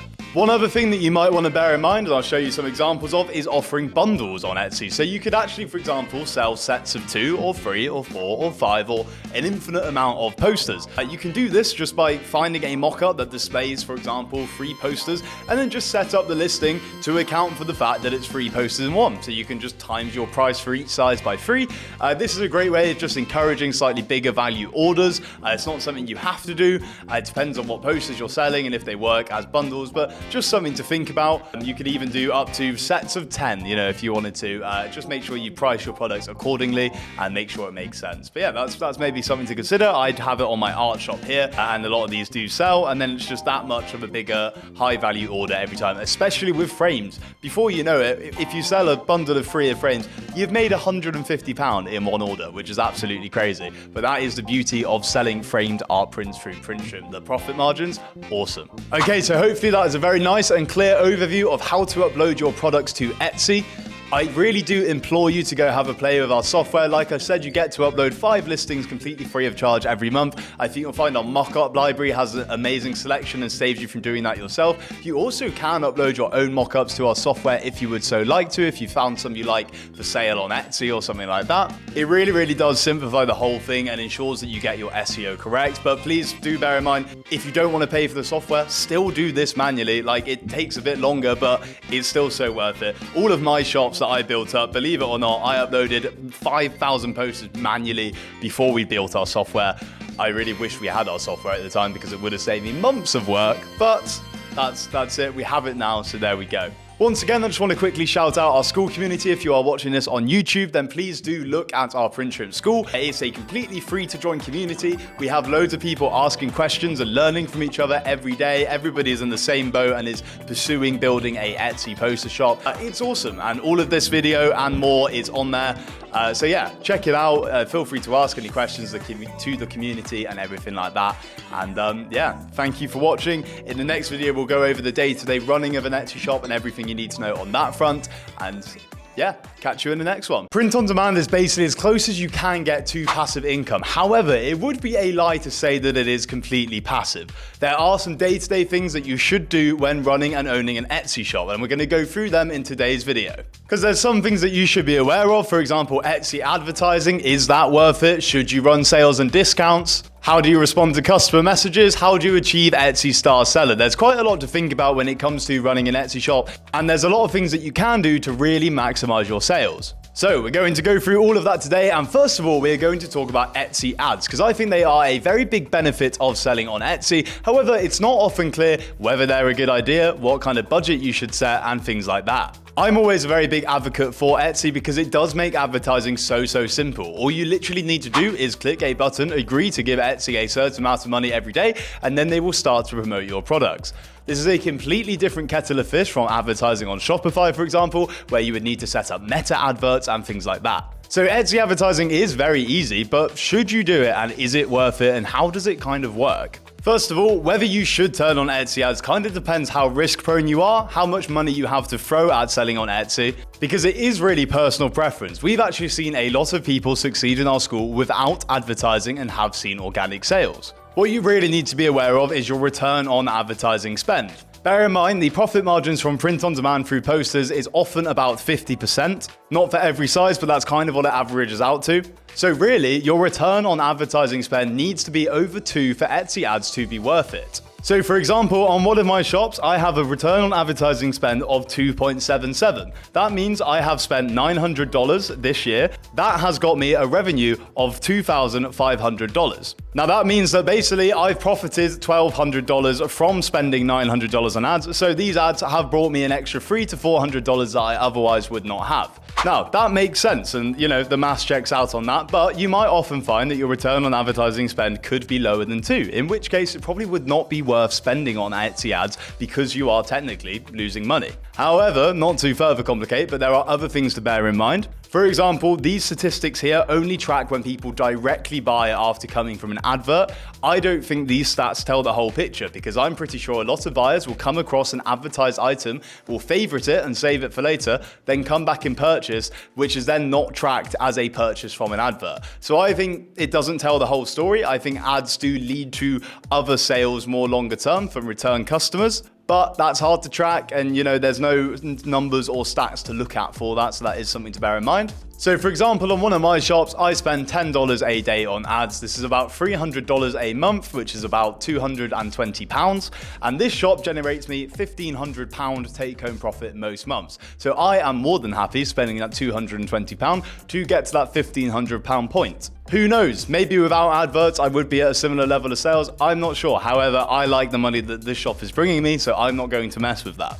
So it's okay to experiment with advertising and whether it works. What I would advise is do not rush into starting to advertise when you first start your Etsy shop. I would make sure you have at least 200 to 300 listings before you look at advertising. Because again, Etsy is a bit of a numbers game, so the faster you can upload as many products as possible, the more results you will see. It's around the 300 to 500 listing mark where you will start to see sales pick up, and then you can experiment with adverts and see how much of a difference that makes. $10 a day has always been a good number for me. This will depend on your budget though and your risk tolerance. There is definitely validity to just pumping out adverts and going for $100 a day, for example. This is obviously if you are more risk prone, and for most of you, I assume that is not something you'd consider, which is absolutely fine and there's no pressure to at all. Basically, I do think Etsy ads do work and I think they are a valid strategy. I would just keep an eye on the stats you get from them, and also bear in mind that it's good practice to give adverts a good amount of time to get going before you judge their results. You need to give it a good few months for Etsy to kind of learn how to advertise your products, for it to rank into the algorithm and things like that.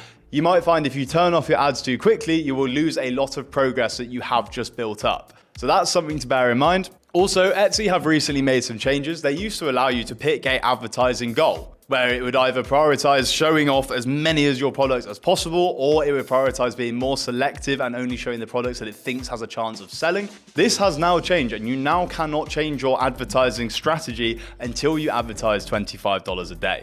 Etsy's current party line and what they say is that below $25 a day, how they operate right now is they optimize for efficient spending and aim to get your items in front of buyers most likely to purchase. However, with a higher budget of $25 and above, you can customize your strategy with two other options. And these are optimizing for greater visibility, where it just gets your items in front of buyers more often but at a higher cost per click, or they're optimized for a lower cost click, where you pay less each time a potential buyer clicks, but your ads will be shown less often. So that might be worth something to consider, especially if you're at a point where your shop is running well. Then you might want to have a little play around with different strategies to see what kind of difference it makes. But I must admit, we do have a lot of members in our school community that have said they do not advertise and that they are getting a good amount of consistent sales. So there's no pressure to go for Etsy ads. I think it's worth a play around once you've uploaded enough products, but it's not an essential, especially if you're a bit money conscious at the start and want to keep costs down.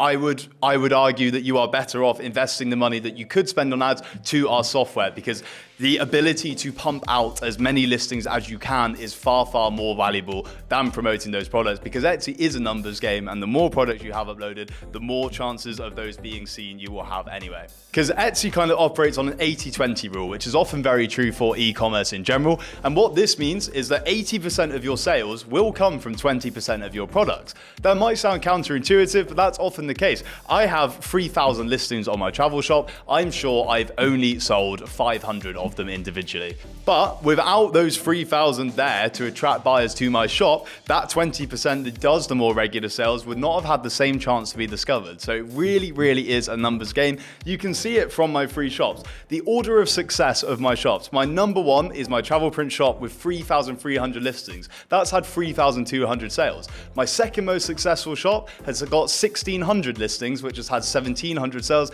And my third most successful only has 900 listings, and that's had 1,100 sales.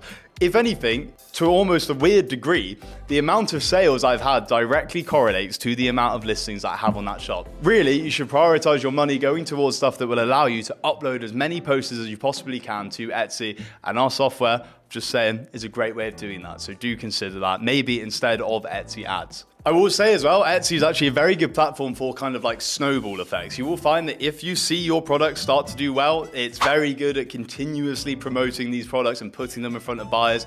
Etsy wants customers to convert just as much as you do. So if it's noticing that you are starting to get a winning product, it really will start promoting that. And advertising can be a great way of like starting off that chain reaction and getting those products in front of customers. And then you'll find that after a while, you might not need the adverts to keep pushing these products, because they will organically rank high and be on the first page or two of Etsy search results anyway. Because yeah, this is another thing, I've said it before, I say it again, you do need to have patience on Etsy, whether it be with ads or without ads. It takes a good few months for your products to find their place within the algorithm. It will take time for them to rank. So do have patience, don't worry if you don't see results straight away, especially within the first 2 to 3 months. If maybe after 6 to 7 months you've uploaded quite a lot of posters but aren't getting consistent sales, that's when maybe you should look at what you are uploading, because maybe your posters aren't good enough. Once again, if you're ever unsure about what you are creating and what you are listing, come to our school community. Great place to show off the products you've created, get feedback. I will be brutal. I do not hold back in there. Like, we want you guys to succeed as much as possible. So if I think you're selling crap,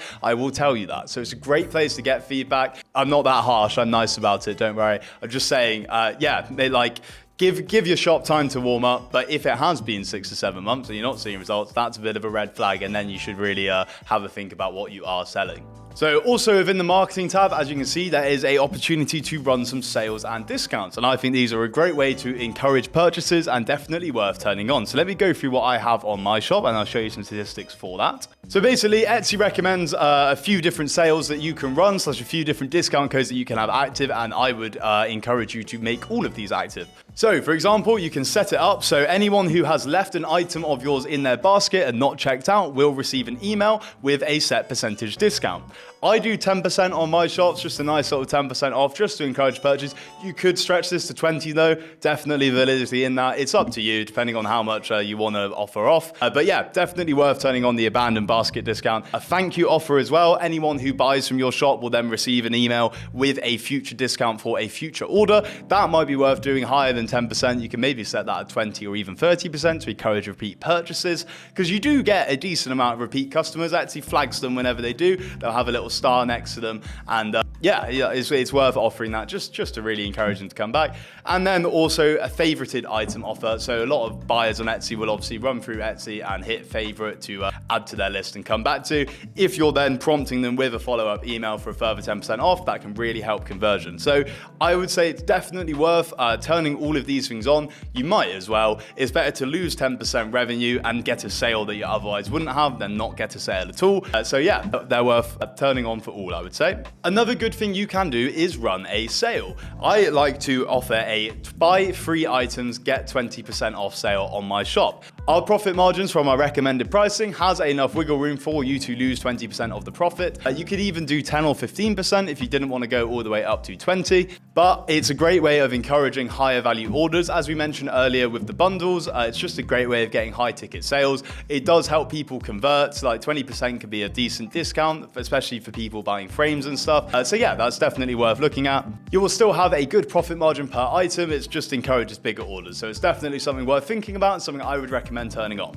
Also, bear in mind it can be good to run a general sale across all your items on certain days like Cyber Monday or Black Friday. It might be worth adding to your calendar and just being aware of, because it's a very easy thing to implement. You just click a button. So yeah, that's something worth thinking about as well, as a lot of other sellers will be doing that, so it helps you kind of stay in the same level and compete with them. All right, so the main things you need to deal with on a day-to-day basis is obviously sending your orders and also adding tracking and responding to customer messages. So we make sending orders incredibly easy over here at PrintShrimp. I did do a little overview earlier, but I'll show you now how simple it is. We do have full Etsy integration, which means that all you need to do every day is log on to PrintShrimp, click a button, and all your orders will import over, ready to be sent to your customers. So as you can see here, literally click import orders and ta-da, they will all load in. So some of these I will have my images uploaded to PrintShrimp, and as you can see, they load in automatically. Some I haven't actually uploaded yet, so I need to quickly do that. But if you be ahead of time, bulk upload all of your products to PrintShrimp,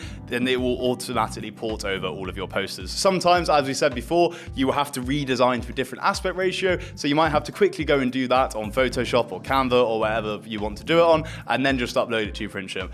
Very quick and easy though. And yeah, that's basically it. You then pay for your orders and we will dispatch them to your customers as posters as quick as possible. Then just come into Etsy. You can select all at once if you like, or you can do it individually and just mark as complete. We have different production times for different countries. Sometimes it takes 1 to 3 days for the poster to actually be printed and shipped out. But I recommend just marking your orders as complete on Etsy as soon as you've sent them over to PrintShrimp, because you can add your tracking in retroactively afterwards, and it doesn't matter if your tracking is added a few days after the order is marked as complete. Etsy only cares that the tracking is in transit once it is added, and it will be with PrintShrimp because we only send you over the tracking when it's actually been shipped out. So yeah, as I said, we do have different production times for different countries. So I would recommend coming to printshrimp.com/pricing. Here you can see all of the sizes offered in all of the countries we have domestic print locations, and you can see when you can expect your tracking to be available after placing your order, because there's things you need to account for, such as Saturday and Sunday not being working days and different production times. I will say, we say for the UK it's 0 to 1 days. 90% of our UK orders dispatch the same day. In America we say 1 to 2 days. Most of our orders are actually currently dispatching same day, and EU can take 1 to 3 days, but again about 50 to 60% go out within the same or next day. But we just have to cover ourselves by allowing for the longest possible time that it could take. But yeah, we prioritize rapid dispatch. We are pretty quick, and we will make sure that your buyers receive their items within their expected timeframes to the best of our abilities. Sometimes couriers can mess up on their end, but again, come to us with the issue. We will sort it for you. We are literally only here to help you guys. So as much as couriers can sometimes be a bit annoying every now and then, we will help you out and it will get sorted. So your tracking will be automatically added to your Etsy order as soon as it comes through on PrintShrimp as well, which is really handy. It means you don't have to wait around and add it in manually. So yeah, as soon as your tracking has come through, it will be added into your Etsy account. This means it's added as soon as possible and allows you to stick to that on-time dispatch and things like that, and nothing gets missed. So that's very, very handy. And yeah, with completing orders, so we recommend doing this as soon as you have sent your order over to PrintShrimp. This is a good place where you can add a little note to your buyer. You can just say something as simple as, for example, mine says, "Thanks very much for your order. Your poster has been sent. If your tracking isn't already available, it will be added in as soon as we have it. Please feel free to get in touch with me if you have any questions." Smiley face. It's just a nice way of saying a little message to your buyer. You can customize that and write whatever you want to in there. So yeah, basically your daily workflow is as easy as that. It is log on to Etsy, click a button within PrintShrimp, pay for your orders to be sent. So yeah, not 1000% passive, but you can have your daily workflow taking 10 minutes a day in terms of actually running the shop, which is amazing for the money that it can be. And again, as long as we've set our work schedule to not include Saturday and Sunday, then this is accounted for in the dispatching of orders and in the adding tracking. The only other day-to-day thing you'll have to deal with is responding to customers' messages. A lot of these will be self-explanatory. I'm sure you guys are capable enough to figure out how to respond to your customers. The two types of messages you will get is questions about the item, which should be very easy to answer, or issues that have occurred during delivery. This could be courier damage, this could be the order being late. And once again, we've got your back. All you need to do is come over to PrintShrimp, go to paid orders, click report a problem, make sure you get images of damage from the customer and then send that over to us. We will resend and reship your item as soon as possible, free of charge. We're here to help you. We've got your back. If you ever get any questions from customers that you're not sure how to answer, you can either drop us an email at hey@printshrimp.com and we will help you out, or it's a great opportunity to come into our school community and ask our community there. It is a website/community filled with people selling posters, people that are learning just like you. It's very active. It's a very friendly place. You can really learn from others. And also these videos that you're watching now and loads of others that we have are all in there for free as well. So definitely check that out and don't be afraid to ask questions. It's a great place to interact with others and get involved. We have awesome customer service at PrintShrimp. It is one of our biggest selling points and something that we are very, very proud about. You'll be talking to me most of the time and we can actually build up a relationship, talk to each other human to human. We don't have any of this AI customer service BS. It's all human. It's lovely. It's like my favorite part of our business that we've kept that humanity side and that kind of thing. So you'll be chatting to me. We'll be helping you out with any issues that do arise and also any questions you have about getting started. We want you guys to succeed as much as possible. One other thing you should aim for on Etsy is to become a star seller. This is achieved by meeting 4 criteria that Etsy set. You are reviewed on a monthly basis, and if you succeed, you will then be a star seller for the next month. As long as you keep hitting those targets, you will remain a star seller. What this basically means is that Etsy really trusts you to provide the best possible service. It will then promote your products a bit more. It just gives you that extra boost and that extra edge. So that is something you should definitely be striving for, and it's something that is definitely doable through using PrintShrimp as long as you are on top of your Etsy shop and really going the extra mile. I'm actually currently not a star seller, so I'm not a great example here, but I'm very busy running PrintShrimp, so I don't often spend much time on my Etsy shops, but they still get me $3,000 a month passive income, which is pretty cool. So it goes to show that they can really, really work. So the criteria that you need to be attaining to and what you need to bear in mind is 4 things. So number 1 is message response rate. So you need to respond within 24 hours of a customer asking you a question. Etsy also has their service standard, and basically these are lower benchmarks that you actually have to be hitting to remain a seller on the platform. And if you consistently fall below these, they will give you warnings and can eventually ban your account. So we should be striving for the star seller, but you need to at the bare minimum hit the service standards, because otherwise you're in trouble. So yeah, message response rate, just make sure for star seller, reply to 95% of messages within 24 hours. Now, there is one life hack that you can do to help with this that is an absolute game changer, and I didn't realize was a thing for ages, and then when I discovered it, I was like, oh my God. This is a autoresponder for customer messages, and you can turn this on, and basically what it will do is if a customer messages you outside of your working hours, you have to set 8 hours a day, so you could do 9 to 5 or whatever works for you. If they message you outside of these hours, Etsy will respond with an automated message message saying, hey, I'm not working right now, but I will get back to you soon. And this response will actually count as a response of yours within 24 hours. So it's a bit of a cheat code really, and it ensures that basically, unless you get a message between the hours of 9 to 5, whatever you set on your schedule, and then forget to reply for 24 hours, you will basically always hit this message target, which is awesome. So all you need to do is come to messages, click up here for auto reply, and then settings will pop up here. So as you can see, mine is just a default Etsy message, just says, thank you for reaching out. You've reached me outside my normal hours, but I'll try to respond as soon as I'm back. So yeah, just turn on your weekly auto reply, set your working days. I do Monday to Friday, which I assume most of you will like to do as well. I think you need to do a minimum of 5 days a week and then a minimum of 8 hours a day. I set my processing time just as 9 to 5 as standard. That will then, send out an automated message whenever someone responds outside of these hours, which helps you get your customer service stats up and goes towards Star Seller. So that's awesome. On-time dispatch and tracking as well. You see here, I'm on 97%. So this is proof in the pudding that it does not matter if you add your tracking a few days after dispatching your order, because that's what I do in my shop, and I'm at 97% for the past 30 days. So as soon as your tracking is available from PrintShrimp, it gets added to your orders, you'll be on track for this and should be hitting Star Seller standard. And average review rating, you should aim for 4.8 or higher. This will normally happen with PrintShrimp. It's very rare to get negative reviews. If you do get negative reviews, it's often people complaining about something out of your hands or out of PrintShrimp's hands. It's often the courier's fault, such as Royal Mail. What you can do is actually report these reviews to Etsy because it's something out of your control. Etsy doesn't like people leaving bad reviews for that, so you can actually get these reviews removed. So that's something important to bear in mind. You will occasionally get an unhappy customer with the quality of their print. It's customer service. It happens every now and then. We'll always even try and resend just to satisfy them and change something if we can. But sometimes you just do get an unlucky customer. But I implore you to even go look at my shop reviews, like well packaged, excellent quality print, would buy from again. We print really good posters worldwide. So your customers will be satisfied. I'll be very, very surprised if you fall below 4.8 star rating. Then the only other thing is the case rates. And you should try and keep this down.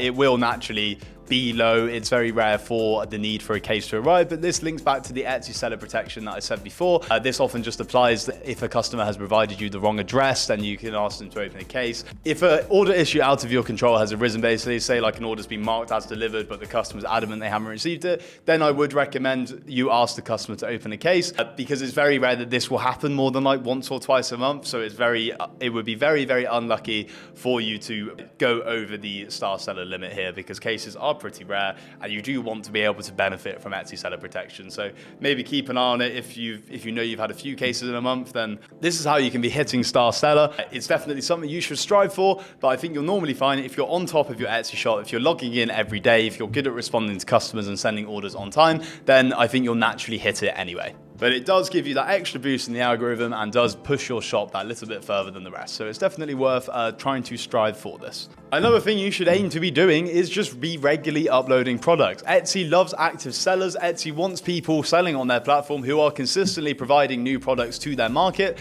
So the more often you can be uploading, the better.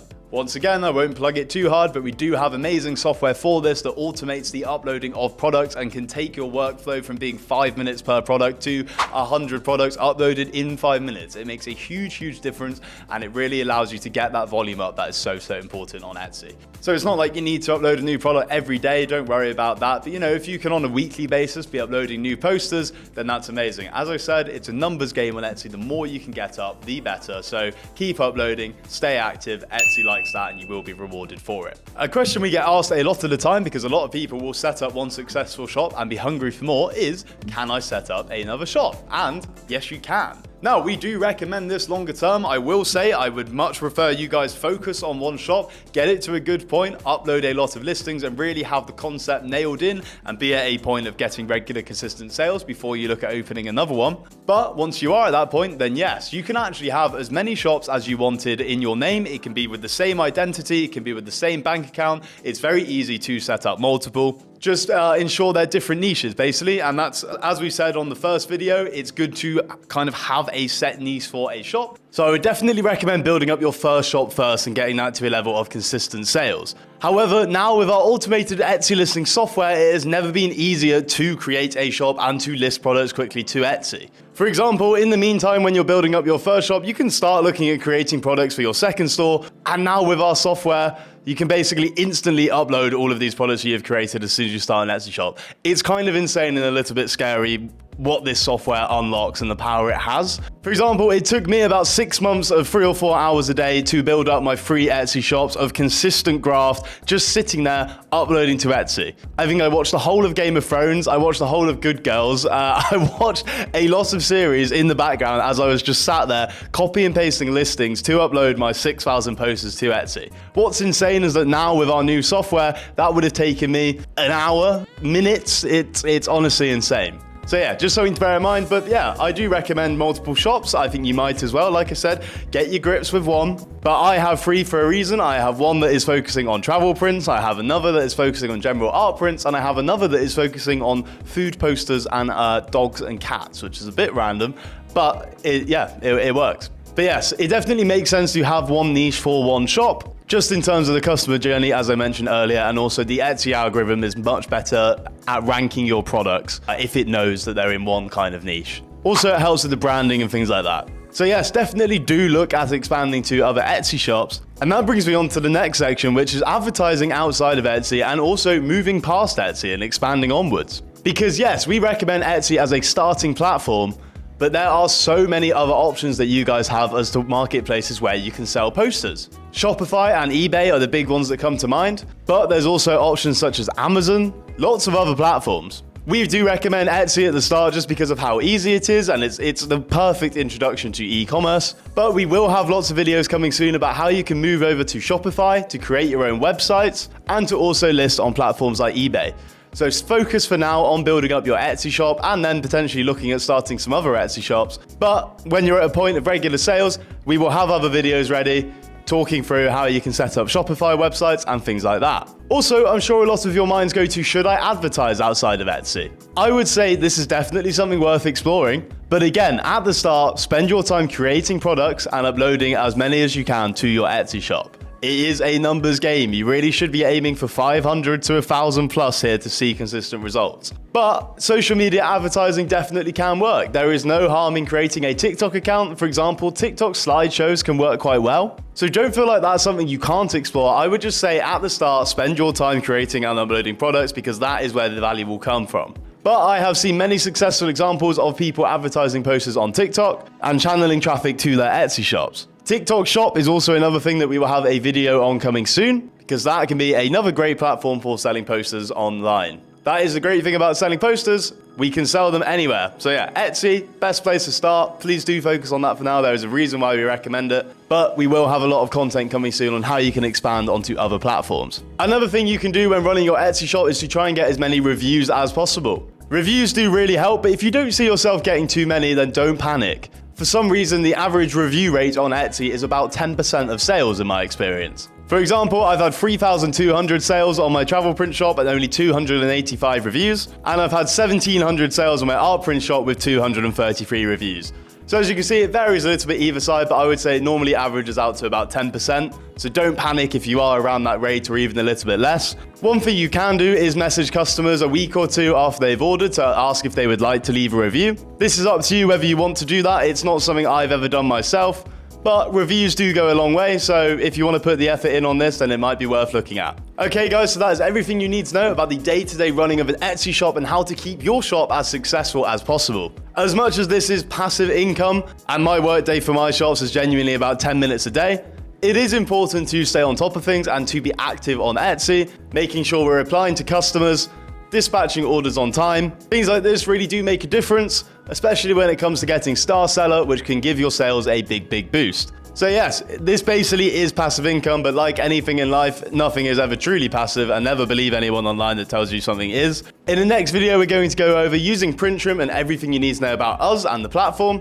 Thanks for watching, as always. So what the hell is a PrintShrimp? We are a global poster print-on-demand company, started about 18 months ago by just 2 friends. Now, my personal background was selling posters beforehand, so we are very much a poster printing company founded by poster sellers. I always had a bad experience with platforms such as Printify and Gelato due to high prices, shipping delays, order issues, and to be honest, out of sheer delusion, me and my friend were like, well, I'm pretty sure we can do a better job. And if I do say so myself, I believe that is what we have done. So in this video, I'm just going to give you a walkthrough onto how to use PrintShrimp, who we are and like what our values are, how we can help you sell posters on Etsy, and everything you need to know about the day-to-day of using PrintShrimp to help with your poster shop. We at Print just focus on posters. Unlike most other print-on-demand providers that sell every kind of product that you can possibly think of, we only sell the one. Well, technically two, if you want to say posters and framed posters. But we dial in on these and focus on these so we can be the number one in the industry and provide the best possible service for these products.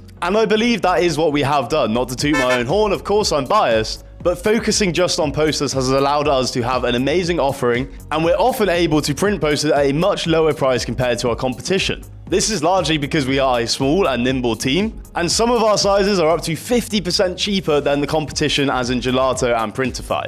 We're very proud of this, but we do not compromise on the quality for these low prices at all. So what is our standard offering? We print on a bare minimum of 200 GSM paper all around the world. Now, we say bare minimum of 200 GSM largely just to cover ourselves, because some locations in some very obscure European countries, for example, do use 200 GSM. However, you will find that about 80 to 90% of your orders will be either the UK or the US. And in the UK, we print on 260 GSM by standard and 240 GSM by standard in the US. This is very thick premium poster paper, museum grade quality, if you will. We also print on either gloss, satin or matte across all locations, and you are free to choose this either at the point of order, or you can set your default paper type within your PrintShrimp account settings. And also we have framed prints. We have an awesome framed offering with the same consistent quality worldwide. It actually took us a year to coordinate our frame prints offering because we just weren't finding the quality we were after. But we have now finally done that and have launched our frame prints, and they are of great quality. So those as well, you can choose between an oak, white or black finish by standard. They're a nice thinner frame of about 20 to 25 millimeters thick and 10 to 14 millimeters wide. They're very high quality and all frames come ready to hang, meaning that your customer will receive their poster already in a frame and ready to put on their walls. And yes, that is our whole offering, posters and frame posters.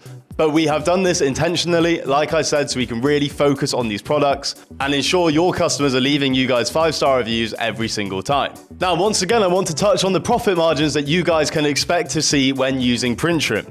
And these profit margins would be a lot less with other print-on-demand providers such as Printify or Gelato. So for example, UK profit margins accounting for VAT charged by us and Etsy fees, all the way up to £27.75 for A0 and £28.95 for 30 by 40. For example, 24 by 36 is an incredibly popular size, and you will often see a lot of your sales will be of this size. And each time you sell one of these, £24 in your pocket. It's kind of crazy. The profit margins in posters and frame posters really are crazy. You would not see this with other print-on-demand products such as t-shirts, and this is why it is such a good product to sell. Large posters and large frame posters are perceived as a very high-value item and therefore allows you to charge quite high prices on Etsy. You could even up these prices if you wanted to and wanted to see more profit. We calculated these prices to charge on Etsy from doing a lot of market research. These are a nice middle point, whereas you will not be the cheapest on Etsy, but you will be far from the most expensive too. And it's a nice middle ground between not charging too much to customers, but also ensuring that you have healthy profit margins. So these are just our recommended, and you can change these to your liking. But it goes to show why posters are the best product to sell through print on demand. Again, with our automated Etsy listing software, all of these prices will be pre-filled out for you when your products are automatically and instantly listed to Etsy. Also, through our software, we give you the option to bulk edit your prices if you ever want to change them, as that is not something that is native to Etsy's software, but because we're cool, that's something we offer to you guys. Okay, so now I just want to run through our production times and delivery times, as they do vary a bit between country and print location. These are important to be aware of, but we do have a very nice and easy to use table on our website. We really do prioritize rapid dispatch here at PrintShrimp. So if you come to our website, printshrimp.com/pricing, you can see here that you can click onto the country where you've had an order. You can select what date you place the order, and then you can see when you can expect your tracking to come through and when you can expect the poster to be delivered. It will also show you the potential couriers that this poster may be sent with. Now, again, on this page, we have to show you what the worst case scenario would be, but you'll find in most cases, these posters are actually delivered faster than the longest possible production times. For example, in the UK, I would say that 95% of our orders, you will get the tracking for same day. We're very, very good at same day rapid dispatch in the UK. It's one of the things we're most proud of. And for those that don't come through the same day, you'll often find your tracking available the next morning. We're now actually the same in the USA. As much as we say processing time 1 to 2 days, I would say about 80% of our tracking currently comes through the same working day. Also bear in mind these production times are based on working days and do not include Saturday and Sunday, as our printers are shut so they can go and spend time with their families. We're not that mean. So yes, as much as USA can take up to 2 days, you'll find the majority come through the same or next working day. This is on a US time zone though, so do bear that in mind. The EU is in a similar boat where we advertise 1 to 3 working days, and some orders do take up to 3 working days,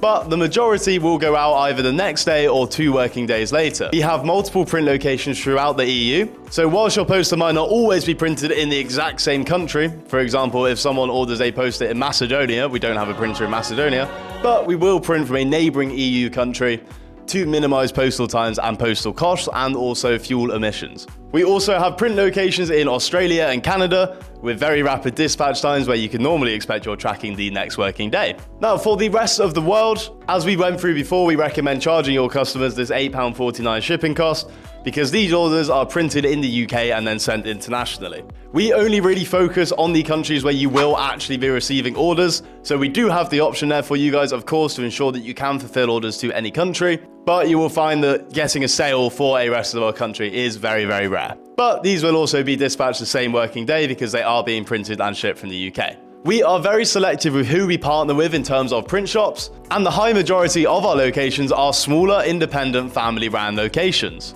We love this. We think it makes us provide a much better service and offering. And also, not to sound cringy, but it means your posters get the love and care that they deserve. We don't really work with any of these huge automated factories where, there's AI involved and it's all, it's real people printing your posters and real people checking your artwork looks good and looks perfect before it is sent out. We also print with FSC print paper across the board, which basically means it's Forest Stewardship Council approved print paper, which is a sustainable, responsibly sourced paper in line with environmental and social standards. Also, most of our packaging is recyclable and cardboard, so you can ensure we are doing everything we can to be environmentally friendly and sustainable, especially because we do domestically print across the world rather than sending packages with international shipping. Now, my favorite thing about PrintShrimp is our customer service. And I do the high majority of customer service, so maybe that's why I'm saying that we really pride ourselves on having a completely human approach. You will never ever be talking with an AI chatbot or assistant.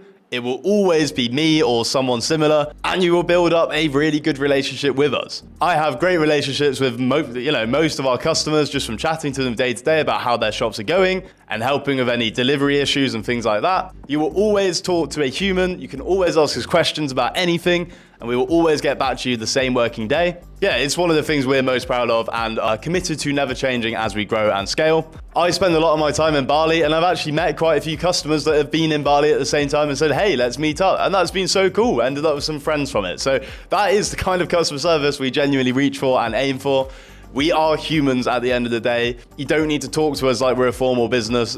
Chat to us, let us know what's up, and we'll help you deal with it. And on that vein, any order issues that do arise, as I've touched upon previously, we will sort out for you as quick as possible. We will never have you out of pocket for something that is not your fault. This means that any order that arrives late, damaged, incorrect, anything like that, we will resend free of charge for you. We also can obviously offer refunds if the customer does not want a resend, but we do normally try and push for resends just so your customer can get the original poster that they ordered. But yeah, we really are here to help. We're not stingy with resends either. Just chat to us and we will help sort out any order issues that do arise. Because it does happen, couriers are often quite incompetent, and for some reason I think they see a poster tube and they're like, oh my god, baseball bat, and just start bashing it on the floor sometimes, because the state that some packages arrive in blows me away. Okay, so let's move on to actually creating a PrintShrimp account and using us day to day to help run your Etsy shop and print your posters. So first thing first is to sign up if you haven't already. I will not sit here and patronize you by telling you how to do that, because you just need to put in an email and password and then sign up.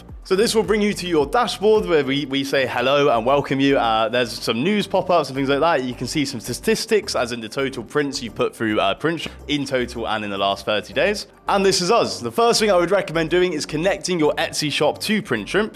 So if you come down here to integrations and click connect to Etsy, it will then take you over to Etsy. You need to sign into your Etsy account if you're not already. Click approve, and then boom, PrintShrimp is now connected to your Etsy shop. Because we can do some really cool things with this, such as pulling over your orders, and also the software that I mentioned previously, which I will talk you through in a moment. So the main areas for you to be aware of, we have our create order section. This is where you can either import your orders from Etsy or manually create an order if you would like to do so. So let's go to create order. Then you can see you have the option of either print or framed print. And then this is just a standard order flow of, say you want to, I don't know, order a sample poster to yourself. You can do this manually through here. Just type in your address and things like that. And then on the next screen, you can either select or upload your artwork. But most of you will want to be placing orders through our Etsy integration because you don't want to waste your time typing in addresses. That's a complete waste of time. So if you have open orders on your Etsy shop, here is how it works. You just come into create orders, you press import orders, and as if by magic, they will load in over from Etsy. How this integration works is that it pulls over your customer's address and everything like that. It'll pick up the size, it'll pick up the paper type if you have that on offer. If not, it will default to the paper type you have selected within your PrintShrimp account settings. You can come and change that very easily. And the way we link images from your Etsy shop to your PrintShrimp is through the SKU. So as I said earlier, all of your Etsy products should have one SKU, and that should be the file name on your computer, which will by default become the name of your file when you upload it to PrintShrimp. And as you can see here, when I have my SKUs set up correctly, it automatically loads in the poster, like the file of the poster linked to the order. That order is now completely ready to go. With instances where I don't have my SKU set up correctly, as you can see, all I need to do is click in and add my poster file. Very, very easy, does not take long at all. Because oftentimes, as we said before, we have designed all of our posters in A sizes. You might get an order for 24 by 36, which means that you will not have that print file as 24 by 36 within PrintShrimp. So all you will need to do, go away, redesign it to 24 by 36, come back, click add image, load it in, easy as that. Then the good thing is that image will save within PrintShrimp as all the other sizes within that aspect ratio, which means that if the next day you sell that same poster for 12 by 18 rather than 24 by 36, it will then automatically pull over that 12 by 18 poster because you have now uploaded that for that aspect ratio. This might seem a little bit confusing at first, so there's a lot of sizes and things like that, but you will come to grips with it. Okay, so that is the create orders and where we place it. So then you just need to pay for your orders whenever they are all in there, and PrintShrimp will then straight away get working on those and print and ship them around the world for you. Once an order has been paid for, it will move over to your paid orders window. This is where you'll be able to retrieve your tracking. You will also receive an email when tracking has been added to your order, but here you can press this nice little copy button to copy the tracking, and then you can go and add it into Etsy if you need to. Also, so you don't lose track of what you have added tracking for, when you've added tracking, you can click mark order as complete, and this just moves it over to a completed tab away from new. Up to you whether you want to use this or not. I think it's very handy to stay on top of things. So that is essentially paid orders. And you can search here by customer name, you can search by PS number, and it is here in paid orders that you will report any order issues. Say you receive a message from a customer on Etsy who says their order has arrived damaged, and they've sent you a photo of a poster that has been desecrated by Royal Mail. Then come over into paid orders, you can search by your customer's name, and then come here and click report a problem. Then you need to create a new case. We have all the options covered for what could have gone wrong with the order. So let's say order arrived damaged, and then just give us a little note. You don't have to say much. You can just say, hey, customer reported this one arrived damaged. Could we resend, please? And then upload the images. And please do try and get a photo of the outer packaging of the order. This helps us make a claim against Royal Mail or whatever courier it is. So if your customer does not provide one, please do ask them. We will obviously still try and help you out if this is not something you can provide, but it really helps us out having that. And then yeah, upload all of your images, type in what's happened, click submit, and then that will submit a case to us. We work through these all day, every day. So then you will quickly receive an email resolution from us. Sometimes we'll get back to you and say, hey, looking into this. Other times we'll just respond later in the day with your brand new tracking because we would have already resent it. Normally you can expect to hear from us same working day, sometimes the next working day, depending on what time you submitted your case. But as I said before, we do pride ourselves on our customer service. We will always very quickly try and solve any issues like this that do arise. All right, so let's move down to the My Print File section, because this is where your posters that you upload to PrintShrimp live and where they are. But I wanted to get a distinction clear here. So say that you have made 200 posters and you've not uploaded them yet to Etsy. There's two things you can do.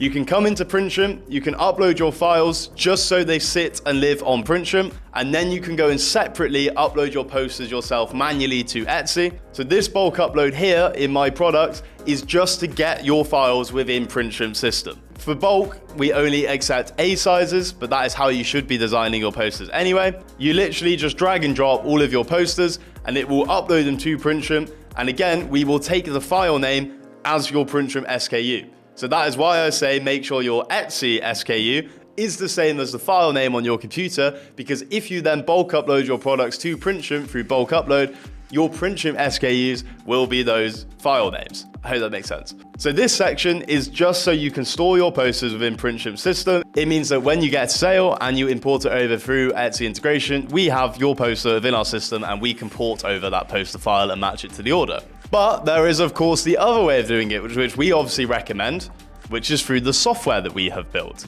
And this lives in listing tools and is our bulk list products to Etsy. This is the tool that, say you have created 200 posters, will allow you to upload those 200. They will be instantly placed into up to 5 mockups. You can add all of your listing images in the template. It will put all of those images into mockups, do all of the SEO for you, titles, descriptions, tags, and upload them to Etsy for you. It is an amazing tool. Obviously, I'm selling it here. Yes, we do charge for the software, but we have to because it costs us money to build and make, obviously. And, you know, we are a business at the end of the day. Let's not lie. But I cannot speak enough for the amount of time that this will save you. 500 listings used to take me about 2 months to get uploaded to Etsy, doing about 3 hours a day. And now you can pay £50 and have them uploaded instantly.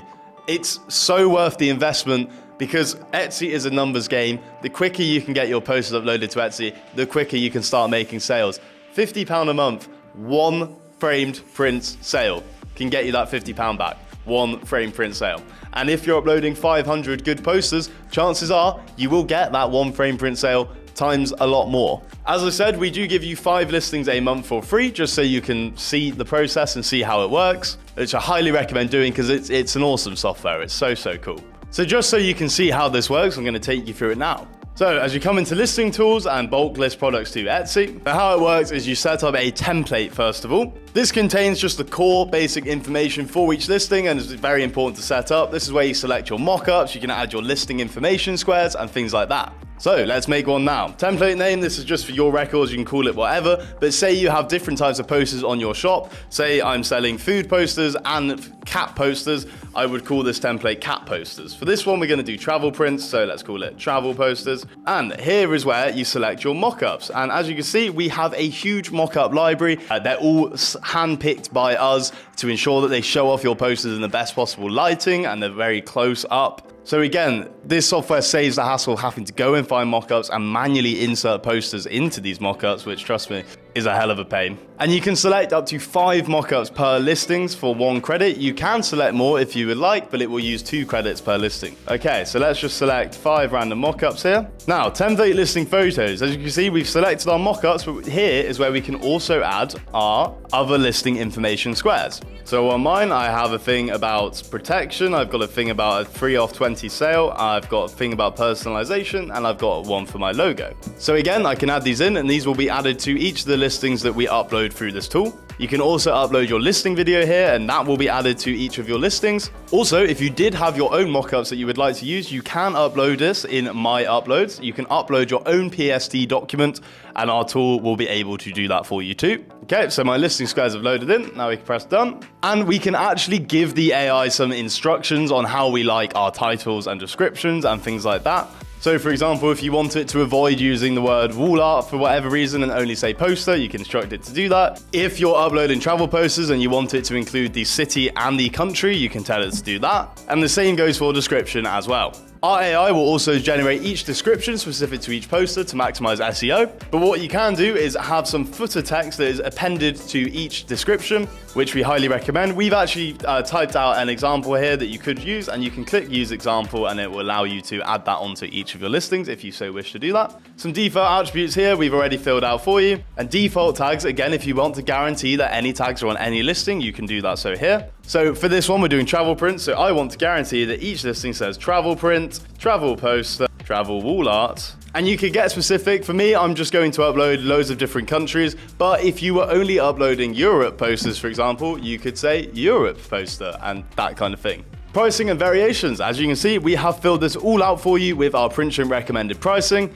Same goes for frames as well. So this saves so much work having to type in all of these numbers yourself. And then all of this information is filled out by default too. So now we can save template. And now you'll see how quickly we can literally just drag in some travel images. So let's just drag in 5 random travel posters that I have. It will upload these. All right, so we've uploaded our files and now we just need to click generate all and it will do the magic. And look at how quickly it places all of the products in mockups. And look at that, we can all see it come to life. So Arches National Park travel poster print, Bordeaux, France artwork poster, architectural print wall art, Chengdu, China travel poster wall art. And look at all of our products within the mockups.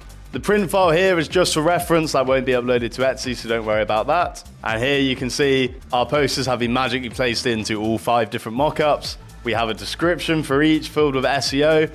We have a nice Etsy optimized title according to their new 2026 standards. We have loads of tags filled out and it's ready to upload to Etsy. So we can click through here, click ready and next. I would recommend going through each listing manually. There might be some tags that you want to swap out just to really optimize SEO, but that's up to you. And we can ready and next all. And now we can select all and list to Etsy. So the only caveat here is that once listed to Etsy, they will list to your drafts. So once they're in your drafts, then you just need to select global and domestic pricing and do it however you've done it before. You can do this in bulk. It's very easy to select all in Etsy and then set global and domestic pricing to the level that we said before, I think £4 for the rest of the world. Etsy doesn't allow us to do this on our end, so this is just the only thing that you need to do. But you can do it in 2 clicks and then publish them all from your drafts. And then boom, they're live in your Etsy shop. It is an incredible tool. I highly recommend that you upload some manually and then upload some using our software just so you can see the difference, because I cannot stress enough how worth the money this is and how quickly it allows you to have a successful Etsy shop with all your posts uploaded. It's crazy. Some other tools we have just a bulk mockup generator. So this just does the mockup part and then you need to go away and upload your products to Etsy manually. We have this as an option just in case anybody only wants the mockups to be done and then wants to go away and upload manually, so just FYI, but that does not include the actual listing to Etsy part. And we have the ability to bulk change Etsy variations and prices if you ever want to update your prices or sizes in bulk. And we also have a tool where you can bulk change your SKUs. These might not be relevant to you guys who are just learning now, and there are tutorials within these sections that go through how to use them. So I'll leave them for you to explore at your own time if you ever need to. So yeah, this is the software that we currently offer at PrintShrimp. We are very proud of it, as you can probably tell from me waffling on about it, and I highly recommend you go and check it out because it is so valuable. Now, if you'll come across these videos and you sell on other platforms, we do have integrations live for other platforms apart from Etsy. Currently, we have a CSV uploaded for Shopify where you can just export your order sheet and then upload it into PrintShrimp. And we will have full integrations for other platforms coming very soon. So what order issues may arise when selling posters? The most common culprit is damaged orders, because couriers hate posters for some reason. They often get stood on or folded in half. Again, it's a bit of a pain, but we will always resend free of charge. Sometimes as well, packages do get lost. Normally after 7 days to 10 days, we can claim these as lost and resend, but we will try and do our best to resend sooner, especially if your customer needs them for a certain occasion. One other annoying thing that sometimes happens is that packages do not get scanned in when they originally get picked up. So the tracking will be stuck on "we're expecting it," for example. This may look like it has not been sent from our end and is very frustrating for us, but this order will have been collected by the courier. They will have just forgotten to scan it in. So normally if an order is stuck on "we are expecting it" for 3 to 4 days, it will update when it reaches either the final or next destination. This is one of the annoying order issues that looks a bit suspicious, but normally when this happens, if you give the package a few more days, it will update upon delivery, or like I said, when it reaches its next stop. This Royal Mail and USPS are the main culprits for this normally. Doesn't happen very often, but it's just an FYI just in case you do ever come across it. Our price list is very easy to understand, and we make it even easier for you with our recommended prices to charge on Etsy. A lot of print-on-demand platforms change their prices quite often and do a more dynamic thing. We have a fixed rate policy, so you guys know your actual costs and profit margins. We have one price per size per country with free shipping as well, so it really keeps it simple. Obviously, we do need to charge VAT as well, but we clearly communicate that when that is happening. And our recommended prices do account for VAT being charged, and the profit figures you are seeing is after accounting for VAT. Order issues will happen every now and then, especially if you get to a point of regular sales, but as I said, we are always here to help, but I cannot stress the importance of checking your emails. We always remedy solutions through emails, and it's very frustrating that sometimes we have customers flag order issues that never actually check their emails and see the resolutions and then keep raising cases on the platform. So do check your emails, that is where responses will come through to and how we kind of communicate on a day-to-day basis. We use a wide range of couriers here at PrintShrimp. Most of our UK orders go with Royal Mail and some do go with Every. I know a lot of you will hear me say Every and go, meh, but we monitor damage rates and they are actually no worse than Royal Mail. In the US, we use a wide range, largely USPS, and across the EU, most of our orders go with DHL, but some with GLS Packet and things like that. We track the performance of every courier we use, and if they ever fall below our standards, we will cut them off. We are very good at dealing with things like this and staying on top of things like this. Once again, just in case you came across this video from YouTube, I want to shout out our school community. It's the thing we are most proud of here at PrintShrimp, because the majority of our customers have learned how to sell posters from us and were not previously in the world of e-commerce or selling art prints. So we recently printed our 100,000th poster, and the high majority of those posters are from people that previously weren't selling online and would not have existed without our knowledge and guidance and without you guys giving it a crack and getting involved and starting Etsy shops, which is awesome.